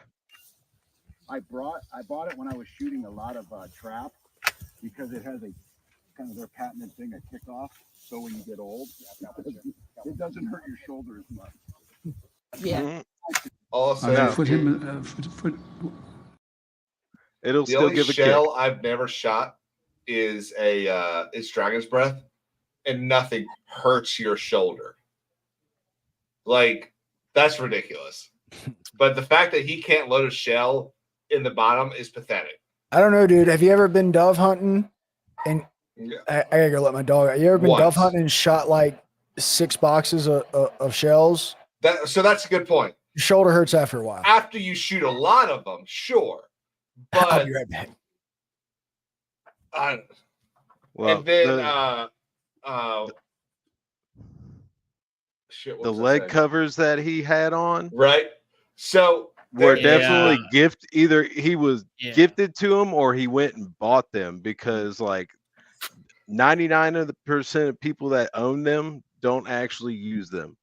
Yeah. The other funny thing is there photo op. So this was supposed to be him going pheasant hunting. He was going pheasant hunting today to obviously to prove that he's not anti-gun. And so they did a video at the end, and there was one thing missing. Anybody want to guess what was missing? The pheasant. Pheasants. So you either got 30 people that couldn't hit a damn thing, or they didn't go pheasant hunting. Maybe a dog. A lot of pheasant hunter. Almost every pheasant hunter I've ever come across uses a dog. Yeah.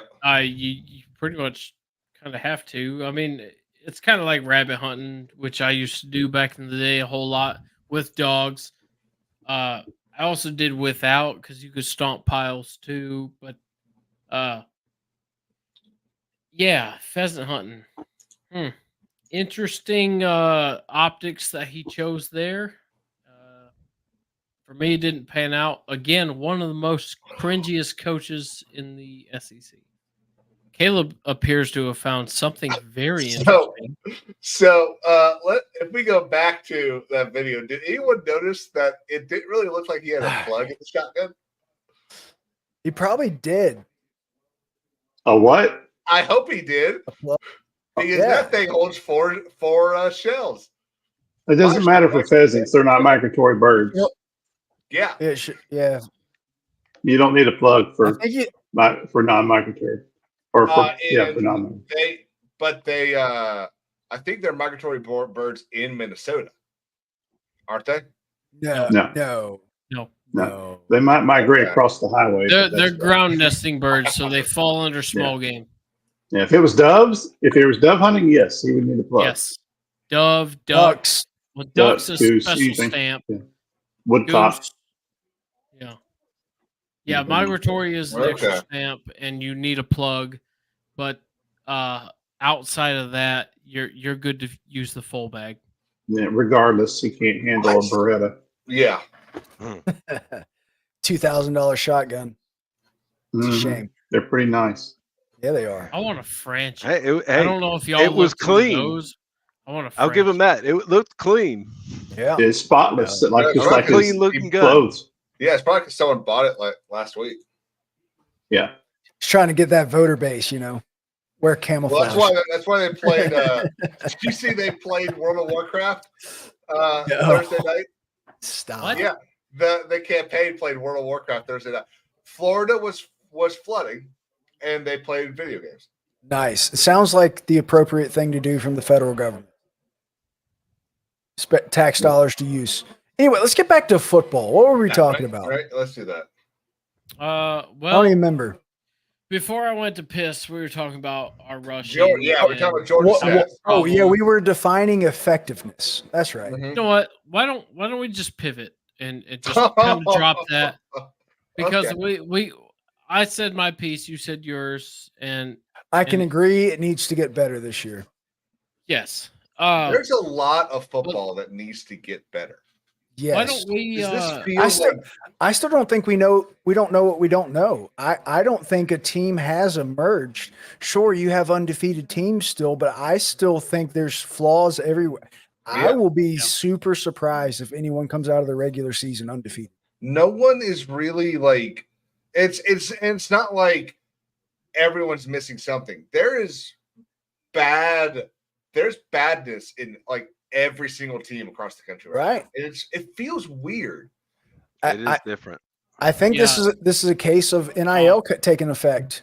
Spreading the goods around, you think? Spreading the goods around. I would agree. Teams are going in, transferring, getting second and third string spreading the love, so you're not as deep. I think that's what we're witnessing firsthand. There's one thing that I saw, and I want to see if I'm pretty sure I what do you call it? Bookmarked it. No, because I'm getting to Vanderbilt stuff now. Well, while you're looking for that, Yeah. Vanderbilt. Brad, Sir, let's do players of the game. players okay, of the for game. Georgia. So boys, just bear with us here. We'll do a little Georgia segment here. All right. So let's go. Let's start defensively. Player of the game for you, and why? BRB. Defensive player of the game. I got to give it to Malachi Starks, man. I think he had 5, 6, 7 solo tackles. Has had a really good comeback since that atrocious showing at Alabama. And he definitely stopped Mississippi State's run game. I don't think he had a sack, but he definitely kept everything in front of the defense when it was his time to make plays. And he made the plays when it was his time. That's why. I want to give an honorable mention to TID. He did create some havoc getting the backfield. I think he did get a sack or two. Nope. But no sacks. He definitely got in the backfield. One tackle for loss, no sacks. Oh, yeah. Malachi Starks, though, and then followed up by Dirty Dan. Those dudes carried the defense tonight, hands down. Yeah, my defensive player of the game, just for sheer effort, not because of the numbers, but it's going to be Dirty Dan again. The man is a piss missile. He's just out there, just wreaking havoc and doing everything he can. And that's that kind of energy that I love to see on the defense. Yes, we saw a really good game out of Malachi, but maybe a little unfairly, we expect that out of Malachi. Hey, but when it was time to make plays, he made plays. He did. He got some damn good tackles. 7 tackles total, which was the team leader this day. Dan Jackson was following up with 5. No sacks between the two of them. Chas Chambliss had a tackle for loss. How about KJ Bolden with a pick and he got some meat in the backfield, I want to say. I think it was a running back. Yeah, it was nice to see him get a interception. I was expecting who was I expecting? I'm sorry, give me a second. I was expecting CJ Allen to get an interception today, but didn't quite work out. But I'm happy for Bolden to get it. So, how about offense? What do you think offense? Who's your offensive MVP, player of the game?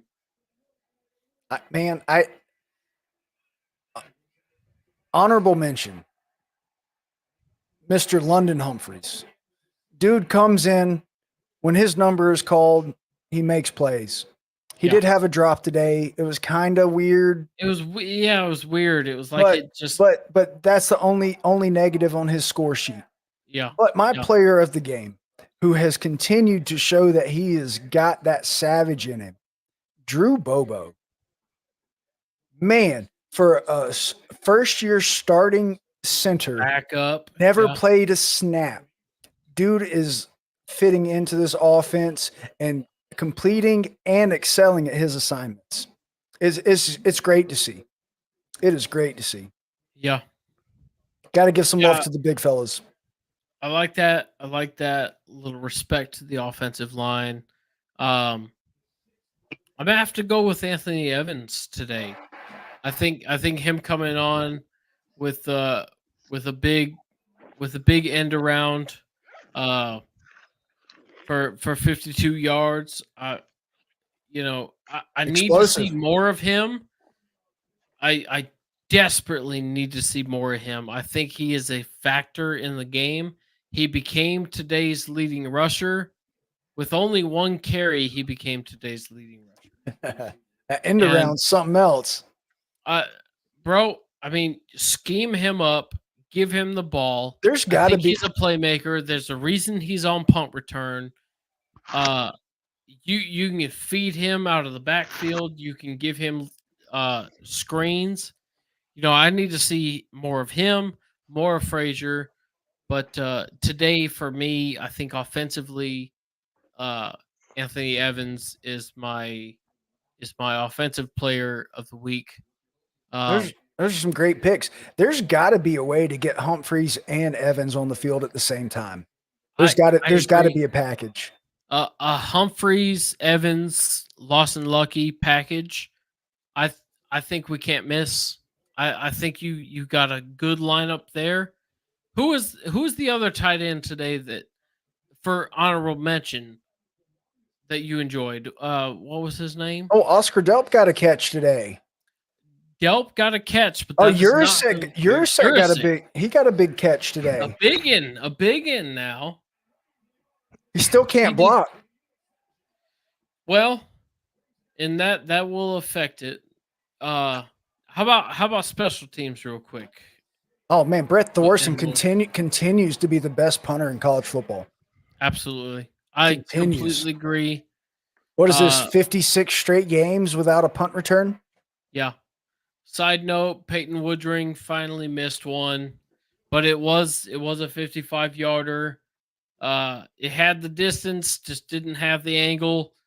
But man, I wouldn't have any other field goal kicker, to be honest with you. How about this punt coverage team, these gunners getting downfield? Now, I know Brett Thorson's getting like 5.5 seconds of hang time on these punts. So, I mean, I'd expect any team to get down to the punt. But these guys are there in a hurry. And it's great to see.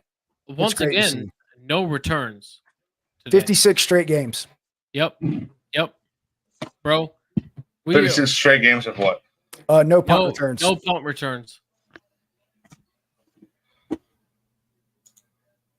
seems like a weird stat, but bro, that's big. And if that number was pulled out of my ass, it's close to that. I'm not checking to see if you're wrong. I want to know what the last one was. Ooh. It's been a minute. It's been a while. But yeah, our offense, I know we're complaining about it, but they still scored 41 points today with 2 picks. I mean, we can't be too upset about that. They are moving the ball. Carson Beck threw for 469, bro. And hey, like slow start, where are you? That was not a slow start. We had a very productive start. That tip ball pick, tip drill, it hurt, on the first drive, but they recovered. They bounced back. We held them to 3 with that. Offense was definitely not any of Georgia's woes today. Like, we could always ask for a better run game. We could always ask for better receivers, better catches, make the explosive plays when it's your time. Yep. But offense today, it did its job and it did it well. Yep. You're absolutely right, man. All in all, I think a good game. There's certainly things to clean up defensively for sure. We need people to be in position. Dalen Effort, please fucking do better for my sake. Just do better. God damn it. But what's his name? Ellis got on the field today. He was looking good. Hey, he had a good breakup that I saw. Ellis looked good. I'd like to see him at number 6 instead. But now, granted, listeners, we know nowhere near as much as the coaches do. So there's a reason the guys who are playing are playing. Yep. Disclaimer. Yeah. Yeah. Oh, we already had one. We hit that earlier with. But as a fan, we would all like to see Ellis at corner play a lot more. Wink, wink. Please. I'll also say, I think in several instances, we actually know more. We have a different perspective. Yeah, right. I'll give you that. We don't see practice. Yeah. Which is interesting because I obviously I don't There, think if we saw practices, I think we would understand why Ben Jurasic is on the field. Because a motherfucker in a game can't block. Cannot block. His whiffed block cost an explosive touchdown in the Kentucky game. Dude got his ankles broke, like on a tunnel screen. That would have gone for like 75 yards. Yeah. One block. That's learning, man. That's learning. But let's go ahead and pivot. Risk it. LSU today. You're happy about it. What are you kind of foreseeing on the horizon? What's the challenges for your team? What's your overall feeling about the distance that y'all can go? Well, we definitely have a tough schedule here on out. We have a lot of cleaning up to do.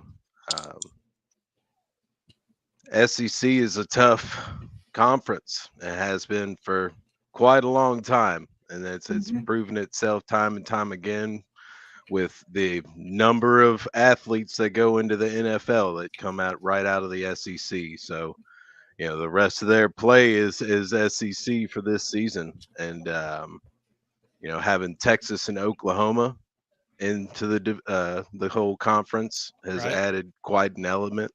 The whole change up with who's going to the SEC championship changes a lot. There's a lot of games still to get played. But Ole Miss, the big rivalry to LSU, being neighbors of the states and stuff. So glad to bring this one home. Hey. Overtime wins a win. I'm glad y'all didn't let me down. I picked y'all to win today. Let's just go through this. How do you feel about Arkansas?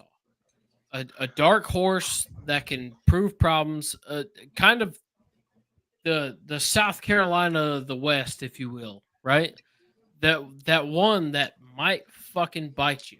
How are you feeling for Arkansas next weekend? They A&M, they lost 17-21, but they beat Tennessee 19-14. And that was at Arkansas. Yeah. So LSU's gonna have to go into that stadium. Yeah. And they're loud. That's Suey Pig. I've been around them. They rough. They like to make some noise, and they like to grunt. And it ain't no secret around here. I am like my secondary team is Woo Pig. Oh, okay. I do enjoy me some Arkansas football. I love Sam Pittman, former offensive coordinator or offensive line coach for Georgia. Love me some Sam Pittman. Love them Hogs. I would not sleepwalk that game whatsoever if I was at LSU. Well, I got something to add to that. I'm not sure LSU is going to be able to beat Arkansas. Yeah, LSU's a sneaky 5-1, undefeated in the SEC. I think they've played 2 SEC games. But Taylon Green is absolutely destroying teams right now. I think he's got somewhere in the realm of 1,500 yards on the season. Probably shit. Probably throwing 50. Let me look at the stat. Throwing a 56% completion rate. Where you got Nussmeier, he's below 50% right now. So I'm not sure quarterback play is going to be able to keep up. Right. Well, and not only that, then you have Texas A&M.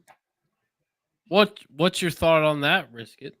Don't be scaring me about A&M. Well, it's a little different this year against We'll get to you. A&M because normally that's around Thanksgiving for us, so they get the bye week off before we played A&M. Right. It used to go to Alabama before they brought A&M into the SEC. Now it's switching around and flipping around. They had 2 bye weeks this coming season. And A&M's always a big the other side rivalry. Question From what mark, we right? saw from what we saw this week, A&M's always it's an SEC team. You Yeah. have to, when you're playing an SEC team, you have to be prepared to bring everything to the table. That's one thing that why Baton Rouge loved Les Miles so much was because they called him the Mad Hatter for a reason. He did some mad, crazy things, and he got away with them, and he won a couple championships because of it. Yeah. So that's kind of become a big expectation for the culture of LSU football. But we get food in our belly, beer in our stomachs as well on top of it. Yep. We'll have fun either way. That's right. Little bourbon in your cheeks, man. Do you think you can sustain one more loss, or are you have to win out at this point? Because Well, I mean, not only Texas A&M, after that you have Alabama, which at this point, after today, unfortunately, we lost to them. But they feel as much as a paper tiger as you can fucking draw up, right? You have them, and then let's not fucking sleep on. You also have Vandy. Where's the that end game? of November. Let's Where's not that- fuck around with Vandy, okay? Where's Let's the Vandy understand. game? Which Vandy game? The Vandy LSU game. LSU I'm versus going over Vanderbilt. LSU's game. Yeah. Yeah. Where is that? That's in Baton Rouge. Okay. Yeah. If it was in Vandy, holy shit, they got the shot to do the funniest thing in the world. That would get wild. Bro, they still do though. That's a Thanksgiving. That's going to be a Thanksgiving thriller. Let's be fair. Nick To be Saban was not wrong in saying, That's Vandy easy is to the only play in place in the Yeah, SEC absolutely. where it's not tough because Absolutely. the majority is your friends, your fans. He was not wrong about that. No, he's not. Because it is a glorified home game. Every single team, it is a glorified home game. It's an opportunity for the fans of other teams in Tennessee, Kentucky, parts of North Carolina, and parts of what's on the other side of Tennessee? Arkansas. Arkansas to go and see their team for cheap and have fun in Nashville. How much is that Vanderbilt Alabama ticket? $65? Maybe. Shit. Maybe. Now they may do Negative. what they do with some of our tickets. We'll have. I mean, the average ticket price to South Carolina, at least a couple years ago, was $75, and then we'd have Clemson and Georgia on opposite years at home. Hang on one second. Those tickets were always $110. So that might be why. I mean, they might have a money game once a season, but still, you've got a bunch of teams whose fans have the opportunity to go to Nashville for the weekend and watch their team most likely win on the for road. cheap. Yeah, for cheap. Bro, right now, the LSU in Nashville at Vandy, starting as low as $19 a ticket. You just missed the opportunity to sound like an infomercial. As low as $19.99 plus shipping and handling. Plus fees. Makes it $45. Yeah. Once you go through Ticketmaster, you got $100 in a ticket. Fuck that shit. I hope that for real though. I mean, $19, like, bro, that might go up if Vandy keeps going what they're doing, if man. Vandy keeps going. Now, obviously, I can't wait to put my boot on their neck and kill them in 4 weeks. So they got Ball State next week.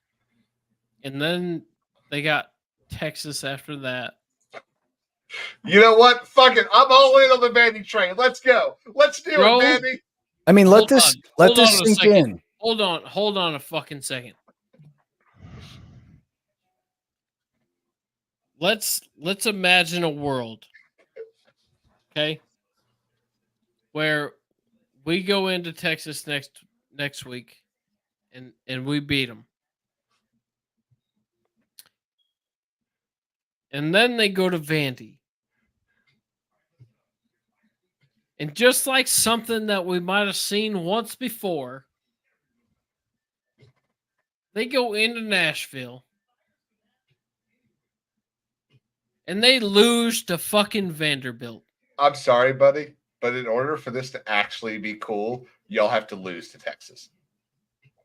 No. Oh, no. No. The only way that this is like, oh my God, is for y'all to lose to Texas.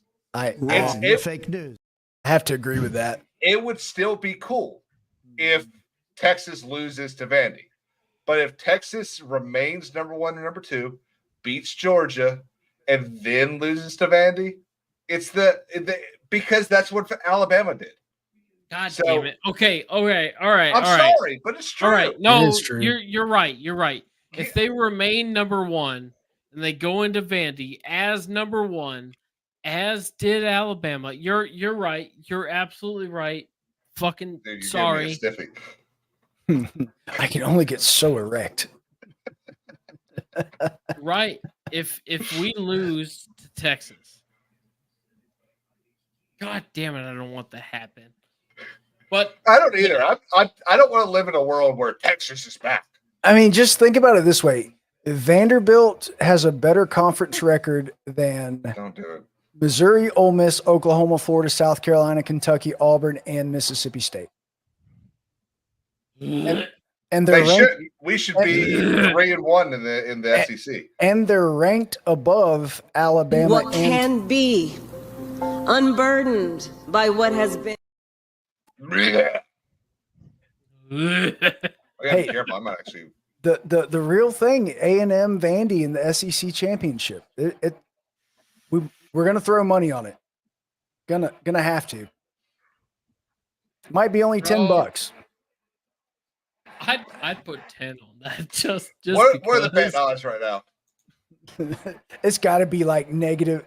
It's got to be like minus 3,500. It's got to be I gotta something. stop talking. If we were to lose and they go in there to the bachelorette party capital and they fucking lose as the number 1 team to Vandy, bro, I believe in Vandy right now. I fucking believe in Vandy. If you listen to Kirby Smart, Kroger Field's a hard place to play. You know, Vandy playing went in in there- a grocery store parking lot ain't no joke, okay? Hey, even listen to like the players' little podcast in the players' lounge. They say it's an electric. They have a nice home field vibe. It gets loud. It gets rowdy. You know, that's what they say. Now, if a little bit of that is copium, who knows? But it's all that bourbon. By the way, today and we're on Scotch today because last time was Lagavulin. We are drinking. Hang on a second. This is Craig Leachy.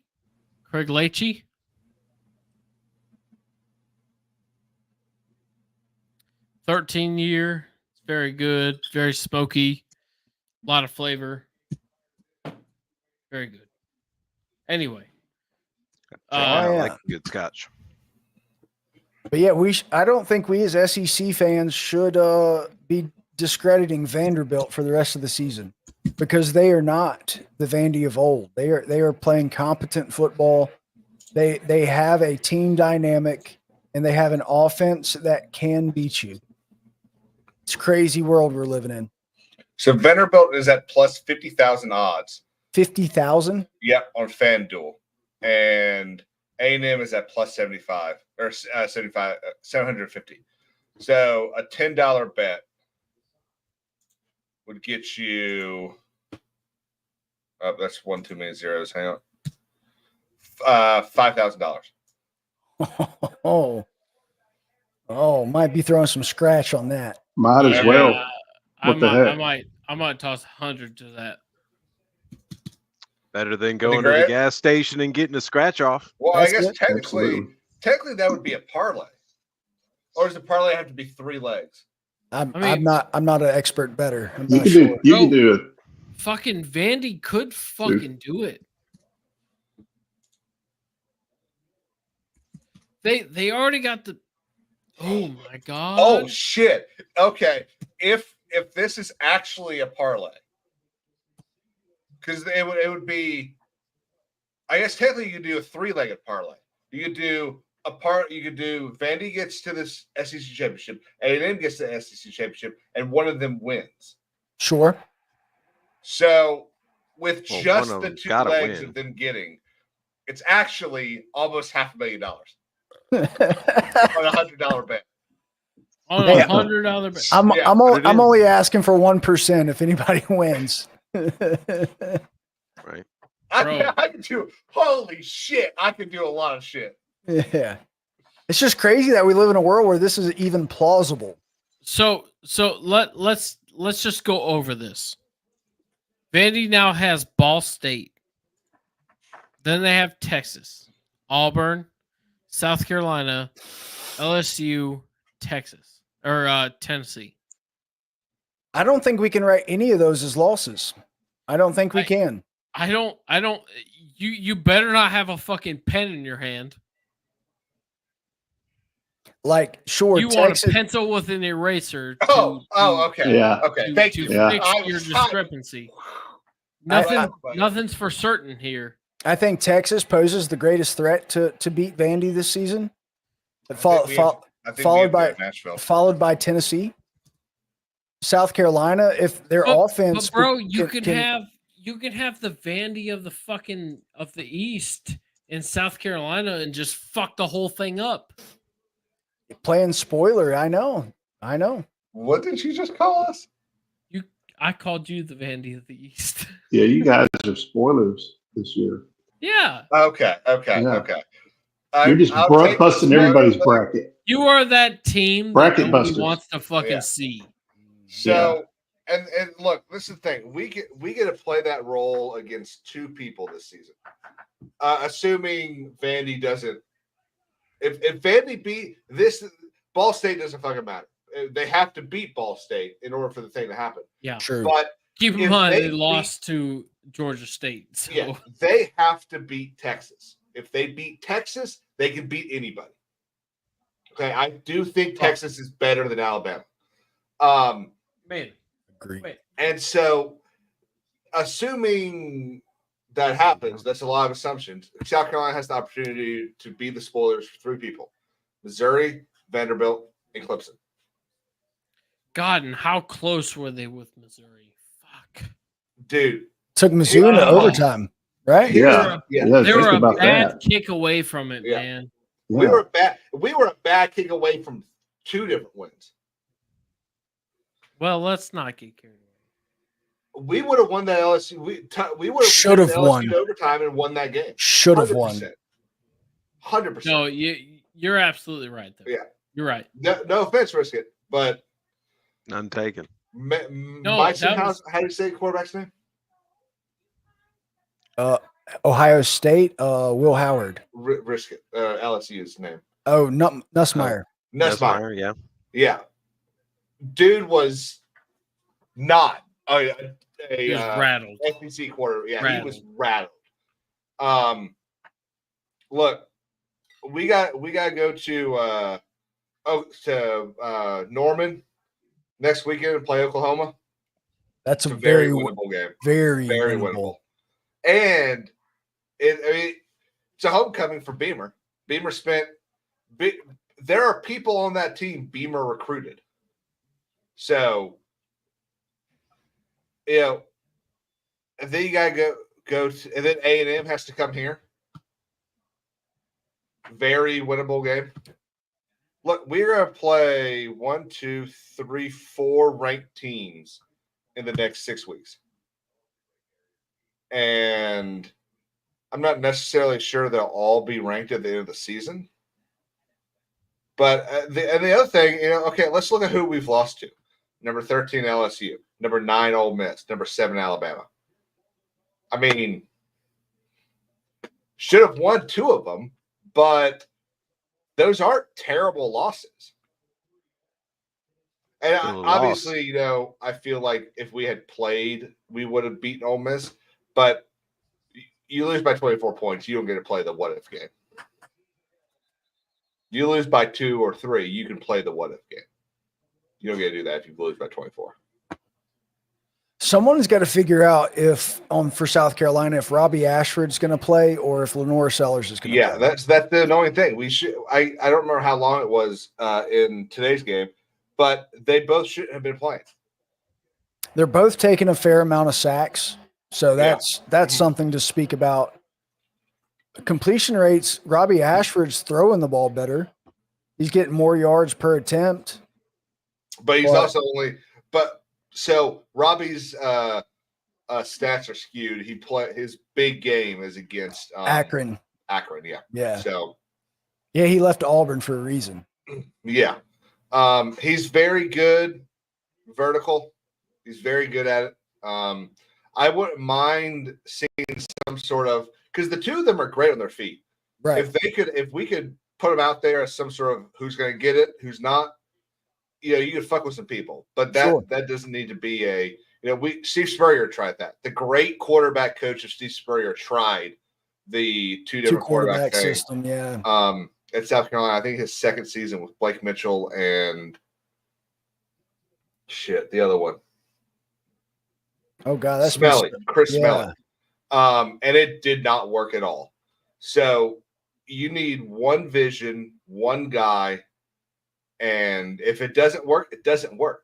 But trying to do trickery like that just doesn't work. I think if Shane Beamer figures that out, establish the continuity. Yeah, I don't think the continuity exists. Mm-hmm. Establish that continuity. South Carolina's. I mean, their defense can carry them to. That defense is going to keep us in just about every game. Absolutely. Even look at Ole Miss. Look at that Ole Miss game. They scored 24 points in the first half. They scored 3 in the second half. Mm-hmm. Now, part of that I'm sure is game plan stuff, some players, and all that. But still, South Carolina doesn't shit the bed, and they remind me a lot. Matt, we don't remember this. It reminded me a lot of his first game against Tennessee, when Tennessee jumped out to like a 28-32 point lead in the first half. This was 3 years ago, I believe, and then only scored like 8 points in the second half. And South Carolina was kind of getting close there. But if they had managed to score, a touchdown in the first half, it would have been a much better game. Sure. Just a little bit of offensive that way continuity. with every game. That's 100% true. Yeah. If the team would only scored a touchdown in the first half. Hey, you got string cheese. So Matt, what does Tennessee in your mind have to do in order to, I don't know, score more than 17 points? Man, that's beef. What do they have to do? That's his words. I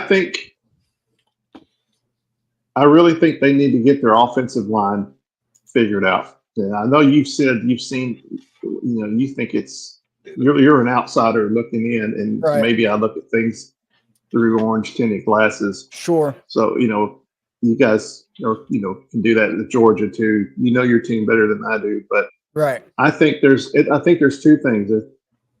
There's a lot of grumblings about Tennessee the coaching staff is not developing offensive line talent.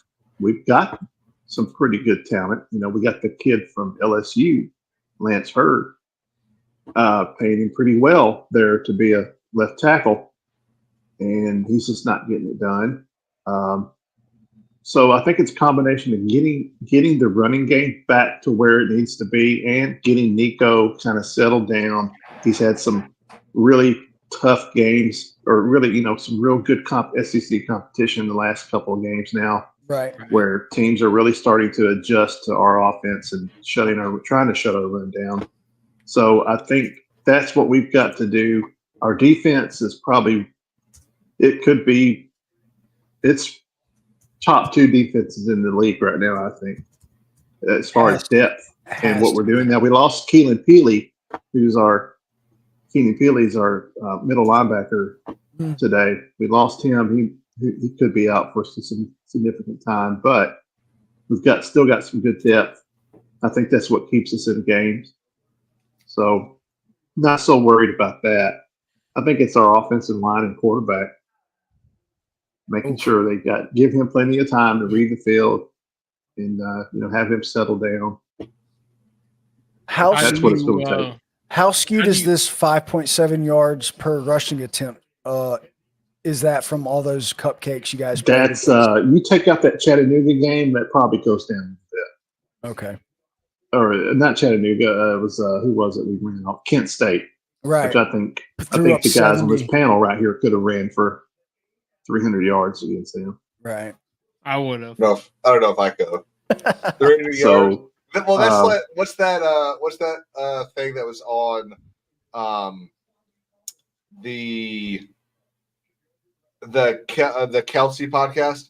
Could the average person run for, is it a yard against an NFL D line? Yeah. Right. Yeah, you're talking about 12. You're talking about the 3 feet. I might be able to get, if I get enough steam, I think I can get 3 feet with my size. Me too. Yeah, a yard. I think that's possible. I think that's 3 a feet. toxic male trait, right? I think. 3 feet. I mean, and I'm 6'1", so if I lay down, I can probably get an extra foot. Exactly. Look at this. More special. Colorado with the comeback pick. No. Yep. I'm telling you guys, everybody was shitting on Colorado earlier. Colorado. They're for real in the Big 12, whatever weight that holds. Oh, they didn't score. They didn't score. They got down to the 10. But he tripped over the turf monster. Well, Matt. Yeah. How do you feel about next week? Next week against Bama, I think if we can control the line and keep Milroe, home, right? That's at Neely. It's at home. It's in Knoxville again. Yeah. Place going to be loud. Yeah, that's going to be loud. It's going to be an afternoon game. Pay for a new one. How many points you contribute to your fans? Well, I don't know. It has more to do with penalty than anything. How many? How many yards? How many yards you getting as a fan base? 50. Ooh. Well, I like that. Okay. Yeah. I like that. Yeah. I mean, look at the game 2 years ago. Alabama committed so many offensive pre-snap penalties. Oh yeah, it was crazy. Yeah, bro. In this year, they are so much more undisciplined, so emotional. Yeah. So, I mean, just keep an eye on 13. Okay. Oh yeah, he's the leader of that defense, but he is a fucking child. He's got an attitude problem after what he did last weekend. Isn't he like a fifth-year guy? He did it today against South Carolina. He was pitching a fucking fit. Offensive or defensive penalty against him. You get them riled, and they will fall apart. I think that just that's what you got to do. I say, hold up, wait a minute, something ain't right. I don't know if that just shows that, do they not respect DeBoer yet? But that shit would not have flown. He would most likely would not have been playing against us today if he had done that against Nick Saban. Bro, I agree. The amount of or at least not the whole game for that kid was unreal. So real quick, because I've got to hang up in just a bit. So there's one coach in this country that I have admired for a long time and thought, you know what? I'd love for him to come back and coach South Carolina.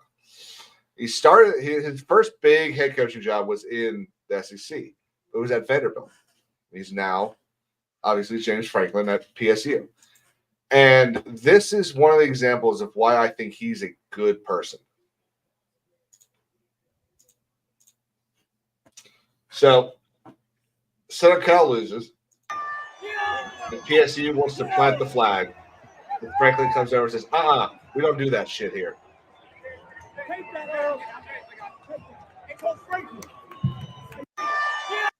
Yeah, I that think is it's class up. that is good character right there.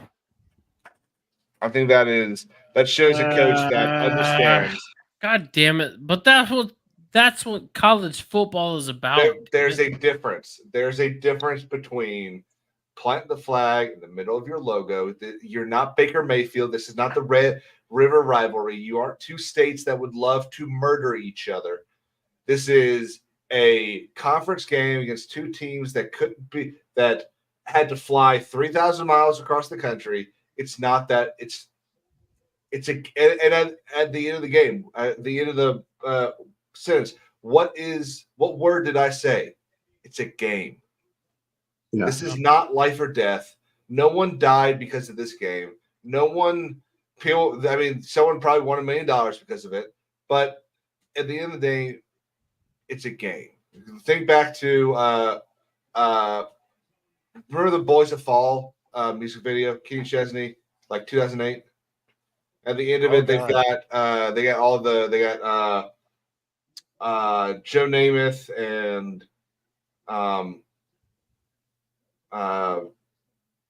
Mac Brown and all these guys talking about what football is, and you got Namath that sits there and says, "Look, at the end of the day, football is a game. It's like life. Life is a game." And I think we let football get bigger than it is. Sure. Did we? And I like what Franklin does here. I like that he tells his player, "No, we're better than that." Yeah. I feel that. Caleb, lead us into your yes, call sign segment here. Did College Game Day get it right? Oh. Oregon. Well, it was Oregon OSU, right? Right. And I'm glad you got it there. So, first question: did they get it right? They did. Who's up first? You. All right. Well, they got the game right. The game was epic. It was a great game. But I hear a but coming. The crowd, the show itself, mediocre or less. Okras. Like it I didn't even I don't know. It just wasn't there today. It was lackluster. The game was the right game to go to, but it was the wrong environment. The little bit that I saw, because I don't watch a lot of College Game Day. Right. So Eugene let you down, but the game did not. Yes. But there's something to be said. We got a 9 a.m. East Coast start time of College Game Day. Why are we hosting game day for college students who drank all night at 6 o'clock in the morning, 5 o'clock in the morning? Like the way it works, buddy. Yeah. Like the way it goes. Be on the East Coast or be square. Having gone to one of them, I don't know if you have. Yeah, I'll never do it again. In order to get there, at least at South Carolina, when they did it in 16, I think it was, in order to get there, you had to get out to the horseshoe at basically 9 o'clock the night before. Right. And you weren't really allowed to bring stuff. Obviously, we snuck stuff in. How many ounces does a boot hold? But if it's a similar case in Eugene or anywhere else, odds are that the majority of people that are there haven't been drinking all night. Right. They finish their drinks at midnight and then slept 4 or 5 hours. Yeah. But they're also not allowed. So any other typical college nerd did. There you go. Right. I'm fishing. Well, I'm not in college anymore. Okay. Yeah, I think they got the game right, but the environment was wrong. That's my take on that. It did feel like the duck here. was very Caleb, involved. what do you think? I agree. I pretty much agree with that. I think someone has said something to Pat. Pat seems. I know he took his shirt off at the end of the game or the end of the show, but Pat seems like he's cooled or mellowed a little bit. It's not the same crazy that it was last season. Boisterous. Yeah, he's not as Boisterous. Yeah, boisterous. he's a little yeah. less boisterous. I gotta say, I really like the Nick Saban Pat It's McAfee such dynamic. a great, such a good. great. Like, and I've never watched, and like I said, I don't watch a lot of it. But anytime I see them together, it's just like it's funny. They have to say, you got a guy that excelled in every level of the sport, not a big position, but a guy that has excelled in the sport, and you got the greatest coach of all time. It's such a cool dynamic. Yeah. Nick Saban getting on that cast was a huge W. Huge. Yeah, well, they had to replace Corso, and honestly, They need to. They really he needs to go. Feels like Biden. Like just let him ride off in the sunset, please. Dude, come on. But anyway, come on. No, I digress. Borderline elder abuse. Right. Caleb, go ahead. Do what you're Well, thinking. I was expecting you to do it, but Go now ahead. Yeah, exactly. Thank you. You're welcome. Well, but Matt, did he make? Oh, right. What do you think? Sorry. Yeah, I think they got it right. I mean, those are two high-profile teams, ranked 2 and 3. There's just, I mean, you can look at the Texas-Oklahoma thing, but they're going to go back to Texas eventually anyways. I thought this was a good time to focus on. There might be a Texas Vandy. Next weekend they're going to Texas. Yeah. I mean, Texas will have their due. They've already, kind of the SEC network, I think, had them anyway. So, yeah, I think they got it right. Plus, how many times have they gone to the Red River rivalry? Every year, it seems like. Oh, they got a hard on for that. It's a good one. Almost every year, though. Look, so. Yeah. They need to play a couple games before anyone's allowed to say it's one of the best in the SEC. But it's a good game most of the time. It honestly, it wasn't that good of a game today. No, it was a blowout today. Yeah, it was disappointing. Oklahoma ain't got none of that there offense.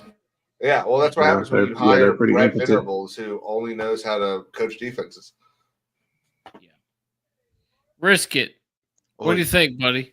I'm out, guys. I gotta hop off. Get it right. See you, Matt. It was great for you to be here. Same here, Brad. See you guys. Matt, appreciate it, buddy. We'll see you next week, man. All right, sounds good. See y'all. All right, buddy. Good night. So I didn't catch game day today, but it's always the question is, did they get the game of the week correct? So they were at Ohio State in Eugene for Oregon. Right. Did they get that pick right for the game of the week? Yeah, definitely. I mean, it's the highest ranked matchup, but at the same time had the least amount of repercussion for the loser. So definitely something. That's a damn good point. Yeah. I've never thought about it that way. One of these other games, like Texas, Oklahoma, that surprisingly would have maybe changed the whole energy of that game, and Oklahoma maybe would have pulled something out of their rear end today. Who knows? Right. And with how close Bama and South Carolina is, they've always got a big rivalry going on. So 50-50, they got it right. Okay. I think the only better choice today would have been Bama, South Carolina. But I think we would have had to have beaten Ole Miss for that to be. That's a hindsight call. So here's something interesting we can go around. So on initial review, right? Call on the field. On the field, game day got it right? But upon further review, could they have gone somewhere else? No. Ruling on the field stands. Okay, all right, stands. I said could have. Could have. Under review. The only reason it could have been better at Alabama, South Carolina is because South Carolina lost the game because they tried to. Because they shit the bed. Yeah. If they would have won the game, of course the game they should have been there. But no one in their right mind. It's like thought- Vandy last No one week, thought that. right? Yeah, exactly. It's like Vandy last week. Right. Yeah. I think on further review it stands. I'm looking at. Bro, this is a new segment right here. I like that. I really do like that, and you got to introduce it like that. Yeah. You're right. You need to do some videos this week where you. Yeah, I'll get a clip of a ref. You go to Halloween, Halloween, buy a ref thing, throw the flag, further review. Or dress up as Kirby Smart and throw a red flag for a challenge. Throw a red visor, you mean? Or tackle a Ole Miss player. But another thing we do is we look to see at Pat McAfee's kick. Yeah, I love it. I love it. Sad. Go ahead. All right. This is the first one or the second one? This is his second chance attempt. All right, how bad was the first one? Wide right. Wide or just wide? Wide right. Hang on. Okay. Let me see. Okay, this is the only one that I have. So here we go. Second attempt and go.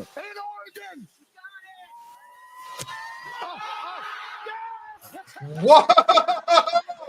Yeah, the first one had the distance too. It was just wide right. Hey, can we hire him? 100,000 didgeridoos. Dude, I gotta say, I kind of like that little power step he does at the beginning. And then Nick Saban on the hold. Ooh, Let's wait. go. Power step in the beginning. Let's see. Yeah, watch this. Oh, that little hike. Yeah, I like that. Build the momentum, baby. That little hike. You know what it reminds me of? Is that really Nick Saban holding? Yeah. Right here. I wonder if he was scared. This little hike. I like it. Kicking it into gear. It reminds me of when Sammy Sosa came back to the Cubs after a weird summer in 1997. He had this power kick that he would do, and he'd like level himself into gear and then hit 500 home runs. few steroids in there, but it's fine. Nope. This is the only person that Sammy Sosa that ever accused Sammy Sosa of using steroids was the guy that wrote the letter that's still under seal by an act of Congress. Oh wow! Yeah, there's only one thing claiming he did steroids, and no one's ever read it outside of like 5 people. That's crazy. Yep. That's the Mark McGuire year, right? Now, so 98 was the Mark Sammy year, summer of 98. But again, it wasn't illegal. No. Yeah, in Just 98. frowned upon. Yeah, until like 2001, just before 9/11, when the Washington Post or whatever did their little report on Mark McGuire's greenies. It wasn't illegal. What a shame. I can't wait for the Superhuman League thing that they're doing.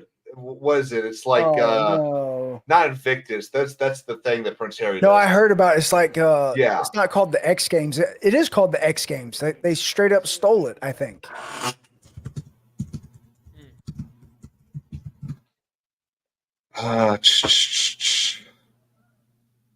The enhanced games. Yeah. Oh yeah, that. Apparently, the X Games have never drug tested their athletes. Shocker. Anyway, Shocker. I'm excited to see that. I also still think that that dumb thing that comes up every Olympiad, stick a normal guy there and let him do so we know how crazy it is. I think that's a good idea too. Yeah, absolutely. Or at least put a ticker at the bottom that says the average speed for a 50-meter fly is 55 seconds. You guys do it in 24 seconds. Steroids, hell of a drug. Hell of a drug. Until you end up like Sean Astin in 51st Dates. Yeah. I can't feel my balls. Well, all right, boys. I think we covered it all. We've been 2 hours and 30 minutes plus. I appreciate everyone being here. Pieces and Cream, my new friend, my new co-host. I appreciate it. Anytime, buddy. Anytime. King's Advisors, Caleb, always a reliable friend of the channel. When we play well. Right. Well, you know, when we do good. I've definitely skipped these when we do badly. Fair Rest weather. assured, Georgia fans, we will be here, win or lose, and Caleb might not, but you know, and risk it for the biscuit. Hey, first time having you on. I appreciate you being here, bud. Man, I hope to keep it rolling. I love to have an LSU guy in the ranks here. Yeah, I'll come back around. I mean, honestly, this is my first stream I've ever been on, so it's been congratulations. cool. Good conversation. Final comment for LSU: they need to get their defense in gear. I think that's more than apparent. Their offense is seemingly doing things right. They can put up the numbers with the best of them. They can strike when they have to, and the opportunity gives it. The defense is horrible, and we're especially the whole LSU community is not happy with the direction it's gone, because LSU was DBU, defensive back university. That's where you go if you want to get elite defensive back, and it's not showing this year. Right. Well, it's unfortunate. Yeah, for sure. It sucks to watch a team with a bad defense. Yeah. So one of the harder things to do. Let's go back around and risk it. Tell me how you feel about next week's game for LSU. I'm optimistically hopeful. Okay. Who is it? Let's see. We were just talking about it too. LSU next week is playing against Texas or Arkansas at Arkansas. Right. Okay. And as we said earlier, College Game Day very well could have been at the game. Oh wait, no, that was Carolina, Alabama. But Arkansas, regardless, they could have been. They could have been Ole Miss LSU today, easily. True. That 100%. Possibly just because of the historic rivalry between the two schools too. That's right. Because they've been playing each other from the start. But I'm cautiously, optimistically hopeful for the LSU Tigers next week against the Arkansas Razorbacks. But good. You already know I'll be putting some pig ribs on the barbecue grill. So oh yeah, there you go. Hell yeah, buddy. Hell yeah.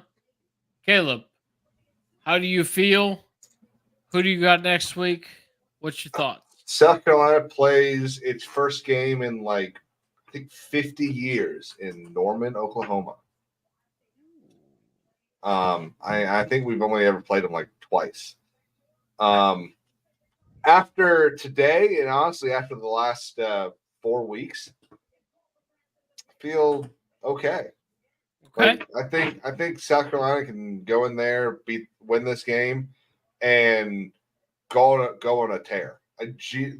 There's no one in front of us that I go, there's no way.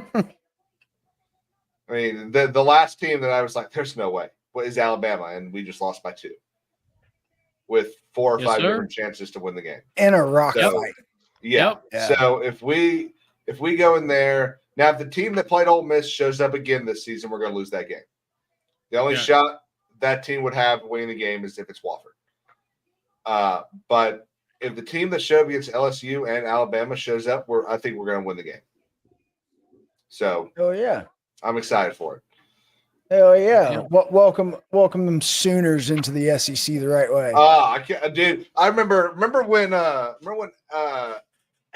and Missouri joined, and they were talking about real man football, and then both Georgia and South Carolina beat the shit out of them and did the whole real boy football here. Yeah. I want to do that to Oklahoma. Good times. Sir. Yeah. Yes, sir. Best I really miss beating Hell up yeah. Missouri. I'm so sick of losing to Missouri. I'm so sick of it. You're so close, bud. Fuck. You guys are so close. You're in the right direction with the defense. Yeah, we are in the right direction. Look, I mean, honestly, we're getting new AD next year. Ray Tanner is resigning to become a advisor to the new president, and the biggest mistake that Ray Tanner made was hiring Will Muschamp. Will Muschamp set the program back in such a terrible way. I mean, look at all the talent that Will had, and development was the last thing on his mind.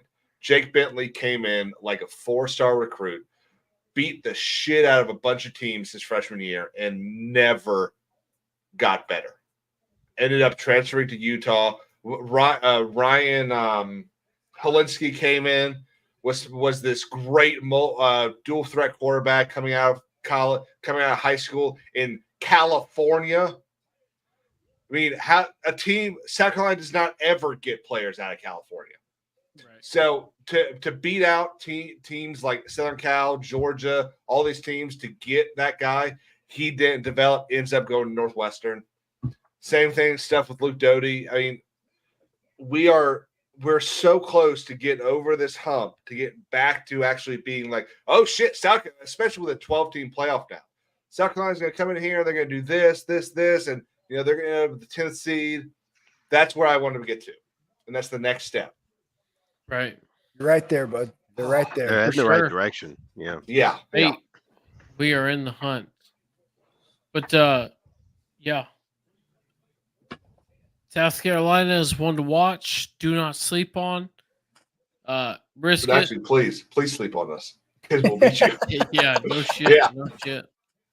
We'll 100%. Make you wait up. Risky for the biscuit. I appreciate you being here, buddy. Appreciate you. Hopefully next week you can make it, and we'll get another LSU update. We'll see. I'll be traveling. Yeah, I'm heading on a little road trip. All right. Heading back home down to Louisiana, see some family for a little bit, then heading over to Texas for the San Antonio Space Con meetup with everyone. Oh, so you'll actually see Jim. Yeah, so I'll go get to meet X-Wing and hang out with all them. And Jay I'll be right there with X-Wing. So. Oh, you're going too? Yeah. Nice. Yeah, I'm going. Yep. Sweet. Yep. So we'll see you there. King's Advisors, Caleb. I appreciate you being here, man. Good shit. Good South Carolina take. We will see how the rest of the season pans out. And yeah, hopefully we'll see you next week too if all goes well. But at this point, let's just let's pivot to me and Brad to close it out. And hey, Georgia has Texas next week. What's your thoughts, Brad? Is it going to be a struggle? Do we have what it takes?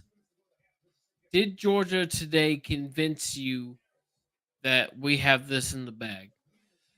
That's a difficult answer to give. My firm belief is that we as Georgia fans, it is now. It is the appropriate time. It is the proper time to trust in the process, to trust in those practices, to trust in those bloody Tuesdays of seeking self-excellence and self-improvement every day and getting better. And throughout that process, and with that process in place, and with Kirby Smart's history, I believe next week should be a game where we get significantly better.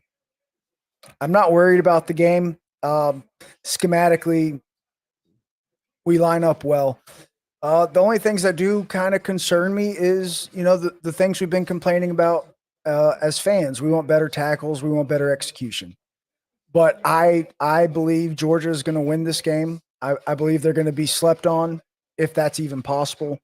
I don't think Georgia's going to be able to handle, or Texas is going to be able to handle the hype all week. And I trust the process. So that's where I'm at. Yeah.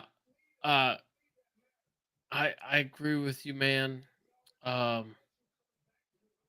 know, What's for up, me Rob? personally, you've got question marks offensively and defensively.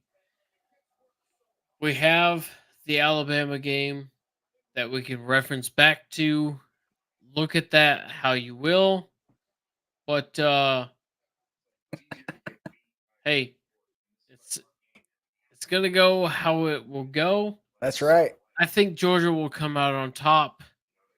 It will for certain be a challenge at the end of the day.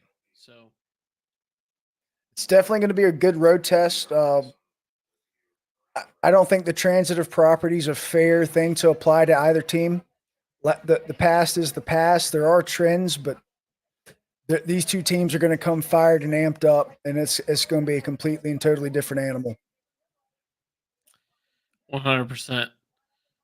Well, on that note, let's say goodbye to everyone.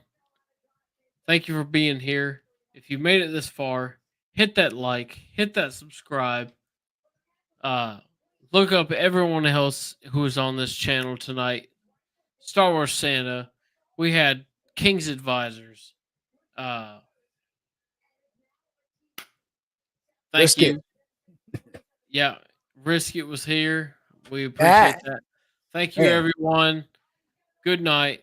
We will catch you next week. And how about we say go dogs? Go dogs. Oh, make you want to kick a fat kid at Kmart. You know what I'm saying?